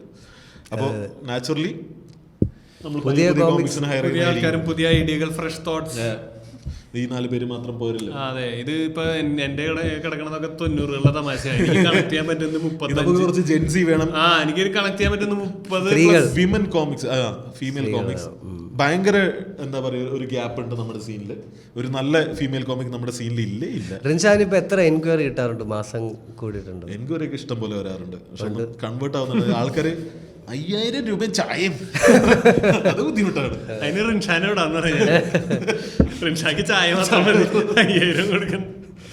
അതാണ് ആൾക്കാർക്ക് എപ്പോഴും അവര് ഇപ്പൊ ഒരു കോളേജ് ഫെസ്റ്റിവൽ ആണെന്ന് വെച്ചോളൂ, അവര് മ്യൂസിക് ബാൻഡിന് വേണ്ടിയിട്ട് മിനിമം ഒന്നും ഇല്ലാത്ത ഒരു കോളേജ് ആണെങ്കിൽ എനിക്ക് തോന്നുന്നു 1 ലക്ഷമെങ്കിലും അതിന് വേണ്ടി കാണും. പക്ഷെ വേറെ അവര് സ്റ്റാൻഡപ്പ് കോമഡി എന്ന് പറഞ്ഞാൽ അവർ ചിന്തിക്കുമ്പോ ചിലപ്പോ 5 മിനിറ്റ് സംസാരിച്ചിട്ട് പോകൂ എന്നൊക്കെ പറഞ്ഞ് വിളിക്കും. അപ്പൊ അത് എന്താ പറയാ, നമുക്ക് എനിക്ക് ഈ കോളേജ് പരിപാടി എടുക്കുമ്പോൾ ഭയങ്കര ടെൻഷനുണ്ട്. വർക്കാവില്ല എന്നുള്ളത് ഭയങ്കര ബുദ്ധിമുട്ടാണ്. ഒരു വർക്കാവണമെങ്കിൽ ഏറ്റവും വർക്കാവാൻ ചാൻസ് കോളേജിലല്ലേ? കോളേജിൽ എനിക്ക് പറയാൻ പറ്റില്ല. കോളേജ് എനിക്ക് സെയിം സെറ്റിന് ഭയങ്കര എക്സ്ട്രീം റിസൾട്ട് ഒക്കെ വന്നിട്ടുണ്ട്. അത് എന്താ, പക്ഷെ കോർപ്പറേറ്റിന്റെയും കാട്ടി എനിക്ക് കോർപ്പറേറ്റ് ആണ് കുറെ കൂടി. എനിക്കൊന്ന് എന്റെ ഏജ് ഗ്രൂപ്പ് കറക്റ്റ് അവിടെ കിടക്കുന്നത്. സ്കാം അങ്ങനെ ആയിരിക്കും. ജോണിന്റെ ഏജ് ഗ്രൂപ്പ് എന്ന് പറയുന്നത് എനിക്ക് ഫാമിലി കോർപ്പറേറ്റ് കുറച്ച് പ്രായമുള്ള ആൾക്കാർ. അവർക്ക് ഞാൻ പറയണ കഥയില് കുറച്ചും കൂടി റിലേറ്റബിൾ. എന്റെ സ്കൂൾ കാലം, എന്റെ കോളേജ് കാലം. അവർക്ക് ഇന്നത്തെ പിള്ളേർക്ക് ഇത് പറയുമ്പോ ഇയാൾ ഇങ്ങനെയൊക്കെയാണ് പഠിച്ചോ ഈ സമയം ഈ കാലഘട്ടത്തിലെ ആളാണ്. ഞാൻ ശരിക്കും ചെല്ലുമ്പോ ഇപ്പൊ കോളേജിലൊക്കെ ചെല്ലുമ്പോ ഞാൻ എന്റെ പ്രായത്തിന്റെ ഇത് ഞാൻ അങ്കിൾ ജോണായിട്ട് തന്നെ. അപ്പൊ ആ ഡിഫറൻസ് ഉണ്ട് എനിക്ക്. അത് കാരണം കോളേജിൽ ചെല്ലുമ്പോ ഒരു ക്ലോസ്ഡ് സ്പേസ് അല്ലെങ്കിൽ ഓപ്പൺ സ്പേസ് ഒക്കെ എനിക്ക് എപ്പോഴെപ്പോഴും നമുക്ക് പണി കിട്ടുന്ന ചിലപ്പോഴൊക്കെ മിക്കവാറും കോളേജിൽ ആ ഒരു പ്രശ്നം ഉണ്ടാവും. ചിലപ്പോൾ ഒരു പകുതി തുറന്ന ഓഡിറ്റോറിയം ആയിരിക്കും, പിള്ളേർ അങ്ങോട്ട് ഇങ്ങോട്ട് ഓടി നടക്കുകയായിരിക്കും. അവിടെ നമ്മൾ പറയുമ്പോഴേ എനിക്ക് തോന്നുന്നത് എന്താന്ന് വെച്ച് കഴിഞ്ഞാൽ ഒന്ന് ഈ മോണിറ്റർ ഇരിക്കുന്നത് സ്പീക്കർ ഇരിക്കുന്നത് ഇവിടെയാവും. നമ്മൾ ഇതിന് ഈ റാമ്പ് ഇട്ടിട്ടുള്ള ഇവിടെ ചെന്നിട്ട് വർത്താനം പറയണ്ടാവും. അപ്പൊ നമുക്ക് ഇത് ഇവർക്ക് കിട്ടുന്നുണ്ടോ എന്ന് അറിയാൻ വേണ്ടി നമ്മൾ സ്ട്രെയിൻ എടുത്തിട്ടൊക്കെ ചില സമയത്ത് പറയും. അപ്പൊ നമ്മൾ ആ ഡെലിവറി ചെയ്യുന്ന സാധനത്തിന്റെ എഫക്റ്റ് ആ ഒരു നമ്മളിവിടെ ഭയങ്കര ഈസി ആയിട്ട് എന്റെ ചേട്ടാ എന്റെ ചേട്ടാ ഒരു ഡിഫറൻസ് ഇല്ലേ. മാക്സിമം ഇങ്ങനെ ട്രൈ ചെയ്തോണ്ടിരിക്കുന്നു. അത് കാരണം കോളേജ് പിള്ളേർക്ക് എപ്പോഴും മ്യൂസിക് പരിപാടി എപ്പോഴായാലും വർക്ക് ആവുണ്ടാവും. മ്യൂസിക് എങ്ങനെ വേണമെങ്കിലും ഇരുന്ന് കേൾക്കാം. മ്യൂസിക് എന്തിൽ കൊണ്ടിട്ടാലും വർക്കാവും. അതെന്ന് പറയുമ്പോൾ അത് ശരിക്കും അവർക്കും വേണ്ടുന്നതെന്ന് പറഞ്ഞാൽ അവരായിട്ട് എൻഗേജ് ചെയ്യുന്ന ഒരു ക്രൗഡാണ്. ഇപ്പോൾ ഫ്രണ്ടിൽ കുറെ പേര് ഇങ്ങനെ ഇരിക്കുകയാണെന്നുണ്ടെങ്കിൽ അവർക്ക് ബുദ്ധിമുട്ടാണ്. അപ്പൊ അവര് ഷോ പോരായിരുന്നു. അത് നമ്മുടെ സിത്താര ചേച്ചിനെ ഏതോ ഒരു സ്റ്റേജ് ഷോ ചെയ്തോണ്ടിരുന്നപ്പോ അങ്ങനെ പറഞ്ഞിട്ടുണ്ട്. പുള്ളിക്കാരി ഇങ്ങനെ പുള്ളിക്കാരനല്ലേ പറഞ്ഞത് ഫ്രണ്ടിൽ കുറച്ച് പേര് ഇരിക്കുന്നത്, ബാക്കിലുള്ള കുറച്ചൊന്നും നിങ്ങൾ വേണമെങ്കിൽ മുന്നോട്ട് വരൂ. അത് നമുക്കും ആ ഒരു ഗിവ് ആൻഡ് ടേക്ക് ആണ്. അവരുടെ പെർഫോം ചെയ്യുമ്പോൾ എനർജി എന്ന് പറഞ്ഞു കഴിഞ്ഞാൽ ക്രൗഡ് കൊടുക്കുന്ന എനർജി ഭയങ്കര ഫാക്ടറാണ്. അങ്ങനെ അപ്പൊ എനിക്ക് എപ്പോഴും കോളേജ് പരിപാടിയിൽ വർക്ക് ആവാൻ കുറച്ചും കൂടി നല്ലത് പാട്ടാ. കുറച്ചുകൂടെ ഗ്യാരണ്ടി ഇരിക്കുന്നു. അത് പക്ഷെ ഒരു പ്രോപ്പർ ആയിട്ട് ഒരു ക്ലോസ്ഡ് ആയിട്ടുള്ള സ്പേസ് ആണ്. ഇപ്പൊ ഒരു ഓഡിറ്റോറിയത്തിനകത്താണെന്നുണ്ടെങ്കിൽ അടിപൊളിയാണ്. VIP നന്നായിരുന്നു. അത് പിന്നെ അതും നമ്മളെ കാണാൻ ആഗ്രഹമുള്ള ആൾക്കാരാണ് വരുന്നുണ്ടെങ്കിൽ അടിപൊളിയാണ്. ചെയ്തപ്പോഴും അവര് ഒരു രജിസ്ട്രേഷൻ ഫീസ് വെച്ചിട്ടുണ്ടായിരുന്നു. അപ്പൊ നമ്മൾ യൂഷ്വലി ചെയ്യുമ്പോൾ 500 വെക്കുന്നുണ്ട്, പിള്ളേരെ ചെയ്യുമ്പോൾ ഒരു 100 രൂപ. അങ്ങനെ സ്റ്റുഡൻസിന് ശരിക്കും പറഞ്ഞാൽ 10 രൂപ വെച്ചിട്ടാണെങ്കിലും ഭയങ്കര നല്ലത്. എന്താണെന്ന് വെച്ചാൽ 10 രൂപ കൊടുക്കണവന് ഇത് കാണാനൊരു ഇൻട്രസ്റ്റിൽ വന്നിരിക്കുന്നതാ. അപ്പൊ അവൻ ഇത് കാണാനൊരു എഫർട്ടും കൂടി ഇട്ടുണ്ട്. അവൻ ഇതിൽ എൻജോയ് ചെയ്യാൻ എന്തെങ്കിലും ഉണ്ടെങ്കിൽ എൻജോയ് ചെയ്യാന്നുള്ളതാണ്. മറ്റേത് വീട്ടിൽ അത് അവർ ടിക്കറ്റഡ് ആയിട്ടാണ് പരിപാടി ചെയ്തത്. അപ്പൊ ടിക്കറ്റഡ് ആയിട്ടൊരു ഓഡിയൻസ് വരിക പറയുമ്പോൾ അവർ നമ്മളെ കാണാൻ വരുന്നു. ഇതൊക്കെ നമ്മൾ എടുക്കാൻ പറ്റില്ല എന്ന് പറയുന്നില്ലേ. ഇതൊക്കെ ശരിക്കും പറഞ്ഞാൽ നമ്മുടെ പോരായ്മയാണ്. ഏത് ഓഡിയൻസിനും ക്രാക്ക് ചെയ്യാൻ പറ്റുന്നില്ല അതാണ് നമ്മുടെ പ്രശ്നം തന്നെയാണ്. എനിക്ക് അങ്ങനെ തോന്നിയിട്ടുള്ളത്. അതായത് നമ്മള് കോർപ്പറേറ്റിന് സ്ക്രിപ്റ്റ് ചെയ്യണ പോലെ കോളേജിന് സ്ക്രിപ്റ്റ് ചെയ്യരുത്. കോളേജിന് അറ്റൻഷൻ സ്പാൻ കുറവുള്ള രീതിയിൽ, അതായത് വൺ ലൈനർ സാധനങ്ങൾ അല്ലെങ്കിൽ പടപടയെന്ന് അടിക്കുന്ന സാധനങ്ങൾ കുറേ കൂടി ആ ഒരു ഏജ് ഗ്രൂപ്പിന് കണക്ട് ചെയ്യണ. നിന്റെ പ്രശ്നമാണ് ഇതൊക്കെ. ഞാൻ എന്റെ പ്രശ്നം തന്നെ പറയണേ. ഇതൊക്കെ മനസ്സിലാവേണ്ടി ഓരോ ആർട്ടിസ്റ്റിനും ഓരോ ക്രൗഡ് ഉണ്ടല്ലോ. അപ്പൊ അല്ല ഞാൻ പറഞ്ഞ അത് വേറെ ആരുടെയല്ല നമ്മുടെ കുഴപ്പമെന്ന് പറഞ്ഞത്. അപ്പൊ ദീപക്, വാട്ട്സ് യുവർ ടേക്ക്? എന്താണ് പോഡ്കാസ്റ്റ് ഈ എപ്പിസോഡ് നിർത്താൻ ജോൺ ഇൻസ്റ്റാഗ്രാം ഒക്കെ നോക്കി തുടങ്ങി. ടേക്ക് ഓൺ സ്റ്റാൻഡപ്പാ. എന്താണ് ദീപകിന്റെ ഇനി മുന്നോട്ടുള്ള പ്രതീക്ഷകൾ വിത്ത് റെസ്പെക്ട് സ്റ്റാൻഡപ്പ്? എന്താണ്, ഞാൻ അടുത്ത വീഡിയോ ഇറക്കുന്നു. പിന്നെ മാസത്തിൽ ഒരിക്കൽ ഞാൻ ബാംഗ്ലൂർ ഷോ ചെയ്യുന്നു. വീഡിയോയ്ക്ക് നല്ല റിസപ്ഷൻ ഉണ്ടെങ്കിൽ ഞാൻ ചിലപ്പോൾ ചെന്നൈയിലും കൊച്ചിയിലും എക്സ്ട്രാ ഷോസ് ചെയ്യും. അത് കഴിഞ്ഞിട്ട് അടുത്ത സെറ്റ് വീഡിയോ ഇറക്കുക. അങ്ങനെ തന്നെ. നമുക്ക് സത്യം പറയട്ടെ, ഞാൻ ചെന്നൈ എന്ന് പറയുമ്പോൾ എപ്പോഴും കുറെ മലയാളികളുള്ള സിറ്റി എന്നാണ് എൻ്റെ ഒരു കോൺസെപ്റ്റ്. പക്ഷെ നമ്മൾ ചെന്നൈയുടെ ക്രൗഡായിട്ട് നമുക്ക് അത്ര റീച്ച് ചെയ്യാൻ പറ്റില്ല. നമുക്ക് അന്നൊരു മേടായി മാത്രമേ നല്ല. പക്ഷെ നമ്മുടെ ഒരു നാല് പേരുടെ കൂടെ ഒരു ഷോ എല്ലാ നമ്മുടെ മാർക്കറ്റിംഗ് കുറച്ചുകൂടെ ബെറ്റർ ആയിരുന്നു. പിന്നെ VATയിലും വന്ന് അങ്ങനെ കണ്ടന്റ് ഇട്ടാണ് അങ്ങനെ പോയത്. പക്ഷെ എന്നാലും അല്ലാതെ നമ്മൾ ലിസ്റ്റ് ചെയ്യുമ്പോൾ ആ ഒരു റെസ്പോൺസ് ഉണ്ടല്ലോ, ഒരു ഇനീഷ്യൽ റെസ്പോൺസ്. ചെന്നൈ വരുന്നില്ല. ചെന്നൈ നമുക്ക് അങ്ങനെ ക്രാക്ക് ചെയ്യാൻ പറ്റില്ല. ചെന്നൈന്ന് നമുക്ക് വ്യൂവേഴ്സ് കുറവാണെന്ന് തോന്നുന്നു. എനിക്കറിയില്ല അതെങ്ങനെ ഹാൻഡിൽ ചെയ്യണം എന്നുള്ളത് ആലോചിക്കണം. ബാംഗ്ലൂരാണ് ശരിക്കും ബാംഗ്ലൂർ ഏറ്റവും അടിപൊളി. ഇപ്പൊ കുറെ ഹിന്ദി കോമിക്സ് എല്ലാവരും വന്ന് ബാംഗ്ലൂർ അവര് മാറുന്നുണ്ട്, സെറ്റിൽ ചെയ്യുന്നുണ്ട് ബാംഗ്ലൂരിൽ. കാരണം ബാംഗ്ലൂരിൽ ഓപ്പൺ മൈക്ക് സീൻ ഇപ്പം മറ്റേ കോമഡി ക്ലബ് കൾച്ചർ ഭയങ്കരമായിട്ട് കൂടിയിട്ടുണ്ട്. കോമഡി ക്ലബിലോട്ട് ആൾക്കാർ വന്നു തുടങ്ങി. കോമിക്സിനെ നോക്കാതെ ഒരു രാത്രി കോമഡി കാണാൻ കോമഡി ക്ലബിലോട്ട് ഓപ്പൺ മൈക്ക് കാണാം. അങ്ങനത്തെ ഒക്കെ കൾച്ചർ ബാംഗ്ലൂരിൽ വളരെയധികം ഡേറ്റിംഗ് കൾച്ചറിന്റെ ഭാഗമായിട്ടാണ് അതിലോട്ട് ഡേറ്റിംഗ് ആണ് കൂടുതൽ വരുന്നതെന്ന് എനിക്ക് തോന്നിയിട്ടുണ്ട്. ഫസ്റ്റ് ഡേറ്റിന് അതെ നീ ചിരിപ്പിക്കൂ ഞാനും ചിരിപ്പിക്കാം. അതെ അതെ അതെ ശരിയാണ്. ഇതിന് വന്നിരുന്നത് നല്ല ഫ്രീ ആവും. ചിലപ്പോ നേരെ ഇതിന് ശേഷം കോൺവെർസേഷൻ ഇഷ്ടംപോലെ സാധനങ്ങളുണ്ട്. പക്ഷെ പ്രശ്നം അറിയോ, ഓൾറെഡി കപ്പിളായിട്ട് ഇരിക്കുന്ന ആൾക്കാര് ഈ ക്രൗഡ് വർക്ക് ചെയ്യുമ്പോഴേ ചിലപ്പോ ഇവന്മാർ എന്തെങ്കിലുമൊക്കെ ക്രൗഡ് വർക്ക് ടോട്ടലി ടിക്കറ്റഡ് ആയാലേ ചെയ്യാൻ പറ്റുള്ളൂ. ക്രൗഡ് വർക്ക് സ്റ്റാൻഡപ്പിന്റെ കാട്ടി കൂടുതൽ ഒരു ഇൻവോൾവ്മെന്റ് ഉണ്ടെങ്കിലേ പറ്റുള്ളൂ. ഓപ്പൺ മൈക്കിനെ പോയ ക്രൗഡ് വർക്ക് അവർ റിപ്ലൈ പോലും ചെയ്യൂല. എന്തിനാ പറയണ അല്ലേ, പേര് പറയണം. അയാളുടെ കാര്യം ആലോചിച്ചു, അയാൾ ചിലപ്പോൾ അവിടെ ഒരു കാപ്പി കുടിക്കാൻ വന്നിരിക്കുന്നതായിരിക്കും, അല്ലെങ്കിൽ ബണ്ണ് കഴിക്കാൻ വന്നിരിക്കും. അപ്പൊ അവനോട് ഒരുത്തം വന്നിട്ട് ചുമ്മാ അത് അയാൾ പ്രതീക്ഷിച്ചില്ല, അയാൾക്ക് വേണ്ട. അത് പണ്ട് കാഫേസിലൊക്കെ ആയിരുന്നെങ്കിൽ ഇപ്പൊ അത്രയും ക്ലബ്ബുകൾ തുടങ്ങിയിട്ടുണ്ട്. കോറമംഗലെ തന്നെ ഇപ്പൊ 3 ക്ലബ്ബ് എന്തോ ഉണ്ട്, കോമഡി ക്ലബ്ബ്. അതുകൊണ്ട് തന്നെ ലേറ്റ് നൈറ്റ് ഷോസ് ഒക്കെ ഇപ്പൊ സോൾഡ് ഔട്ട് ആണ്. Ministry of comedy sold out ആണ്. ലേറ്റ് നൈറ്റ് മിനിസ്ട്രി ഓഫ് കോമഡിയിലാണെന്ന് പറഞ്ഞിട്ട് അണ്ടർഗ്രൗണ്ട് കോമഡി ക്ലബ്ബിൽ സോൾഡ് ഔട്ട് ആണ്. പിന്നെ ഇപ്പോൾ സാധാരണ ന്യൂയോർക്കിലൊക്കെ അല്ലെങ്കിൽ മുംബൈയിൽ ഓപ്പൺ മൈക്ക് നടക്കുമ്പോൾ ഗുണം എന്താണെന്ന് പറഞ്ഞാൽ, നീ ഒരു റാൻഡം ഓപ്പൺ മൈക്കിന് പോയാൽ ചിലപ്പോൾ കെനിയോ കണ്ണനൊക്കെ പെർഫോം ചെയ്യും, ബിസ്വ പെർഫോം ചെയ്യും. അതേപോലെ ബാംഗ്ലൂരിൽ ഒരു സെയിം സാധനമായി ഡാനിയൽ സ്ലോസ്. അതെ, അങ്ങനത്തെ വലിയ കോമിക്സ്, അതായത് ജനറലി 2000-3000 ടിക്കറ്റ് ചാർജ് ചെയ്യുന്ന കോമിക്സിന് നിങ്ങൾക്ക് ഭയങ്കര അപ്പ് ക്ലോസ് ഇത്രയും ചെറിയ റേറ്റിൽ കാണാം. അപ്പം ഒരു സർപ്രൈസ് ആക്ട് വന്നാൽ തന്നെ ഭയങ്കര ഒരു വർത്താവും. ഈ എപ്പിസോഡിൽ ഞാൻ ആർക്കും തുടങ്ങിയിരിക്കുകയായിരുന്നു. ഇടയ്ക്ക് ഇൻസ്റ്റാഗ്രാമല്ല, ഞാൻ മെസ്സേജ് നോക്കിയത് അടുത്ത ഡെലിവറി ഉണ്ടോ എന്നാണ് ഒന്ന് ഓർത്ത് നോക്ക്. ജോൺ ചിലപ്പോൾ ഒരു 2 വർഷം കഴിഞ്ഞിട്ട് ഒരു ടാബ് ഡെലിവർ ആവുന്നത് അവൻ പറയും, എനിക്കന്ന് വിഷൻ ഉണ്ടായിരുന്നു, പ്രോഡക്റ്റ് എക്സിക്യൂട്ട് ചെയ്യാൻ പറ്റിയില്ല, പക്ഷെ ഇപ്പം ഞാൻ പ്രോഡക്റ്റ് ബിൽഡ് ചെയ്തു, thank you for being an early supporter. അങ്ങനെ ഒരു ഫോൺ ഇറക്കി ഉണ്ടായിരുന്നില്ല, മറ്റേ ഫ്രീഡം 500 501 രൂപയ്ക്ക്. അല്ലടാ, വേറെ 800 രൂപയ്ക്ക് 800 ആയിരുന്നു ഒരു ഗുളികയുടെ അത്ര വന്നൊരു സാധനല്ലേ. അല്ലടാ, ഇത് എന്തോ ഭയങ്കര ഫീച്ചേഴ്സും അത്യാവശ്യം ഫീച്ചേഴ്സ്. ഫ്രീഡം 205 501 രൂപയ്ക്ക് എന്തോ ഒരു ഫോൺ. ആൾക്കാരൊക്കെ ചറപറാന്ന് പറഞ്ഞ് രജിസ്റ്റർ ചെയ്തല്ലേ, കാശിട്ടല്ലേ. ഇതൊക്കെ ഇന്ത്യയിൽ മാത്രമേ വർക്ക് ആവുള്ളൂ അല്ലേ? ഇന്ത്യയിൽ ആൾക്കാർ എന്നിട്ട് എന്താ മുങ്ങിയോ ഇറങ്ങിക്കാണുക. നല്ല ഫോൺ ആയിരിക്കൂല. ഇറങ്ങിയോ എനിക്കറിയില്ല. അതെ, ഷോർട്ട് ജോയിൻ ഇത്ര ഉറക്കം വരുന്നുണ്ടെങ്കിൽ ഞാനേ ഇന്നലെ മൊത്തത്തിൽ ഉറങ്ങാൻ പറ്റിയില്ല. സത്യം പറഞ്ഞാൽ വയ്യ, പക്ഷെ എന്നിട്ട് നമ്മൾ റെഗുലർ ആയിട്ട് എപ്പിസോഡ് ഇറക്കണം എന്നുള്ള ആഗ്രഹം കൊണ്ട് ഇനി റെഗുലർ ആയിട്ട് എപ്പിസോഡ് ഇറങ്ങുമോ? ഞാനാണെങ്കിൽ ബുദ്ധിമുട്ടാണ് സത്യം പറയാം, എല്ലാരും കിട്ടുന്നതും ഒരു ടാസ്ക് ആണ്. ഞാൻ ആക്ച്വലി ചിന്തിക്കുന്നത് പറഞ്ഞാൽ 2 എപ്പിസോഡ് മാത്രമാണ് എനിക്ക് വരാൻ. ഒരു 3 എപ്പിസോഡ് ഷൂട്ട് ചെയ്യണം എനിക്ക് വന്നു പോകണം. എനിക്ക് ഇങ്ങോട്ട് വരാൻ 2000 രൂപയും അങ്ങോട്ട് പോകാൻ 2000 രൂപയാണ്. അപ്പോൾ ഒരു പ്രോഫിറ്റ് ഇല്ലാത്തൊരു ബിസിനസ്.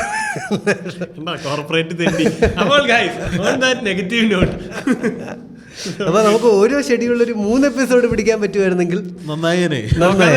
പക്ഷെ 2 എപ്പിസോഡ് ആണെങ്കിൽ ഞാൻ വരും. അല്ലേ? അതെ അതെ അതെ, എനിക്ക് വേറെ എന്താ പണിയല്ലേ. അപ്പോ അത്രേ ഉള്ളൂ. നമ്മൾ എപ്പിസോഡുകളിൽ വരുന്നതായിരിക്കും. പഴംപൊരി തിന്നണമെന്ന് വിചാരിച്ചായിരുന്നു, നടന്നില്ല. കഴിഞ്ഞിട്ട് തിന്നാം. അപ്പൊ അത്രേ ഉള്ളൂ. Okay guys, thank you. അപ്പൊ പറഞ്ഞ ഷോസിന് ടിക്കറ്റ് എടുക്കുക, ഇറങ്ങുന്ന വീഡിയോസ് ലൈക്ക് ചെയ്യുക, ഷെയർ ചെയ്യുക, സബ്സ്ക്രൈബ് ചെയ്യുക, പിന്നെ ഹൈപ്പ് റിൻഷാദ് പറഞ്ഞ കുറെ കാര്യം തള്ളലുകളാണ്. ഒന്നുമില്ല, ശരി ബൈ. നിങ്ങൾ വിശ്വസിക്കുന്നുണ്ടോ നമ്മൾ അങ്ങനെ ഒരു സാധനത്തെ പറ്റി നല്ലത് പറഞ്ഞാൽ അത് മോശമാകുമോ എന്നുള്ള? ശരി.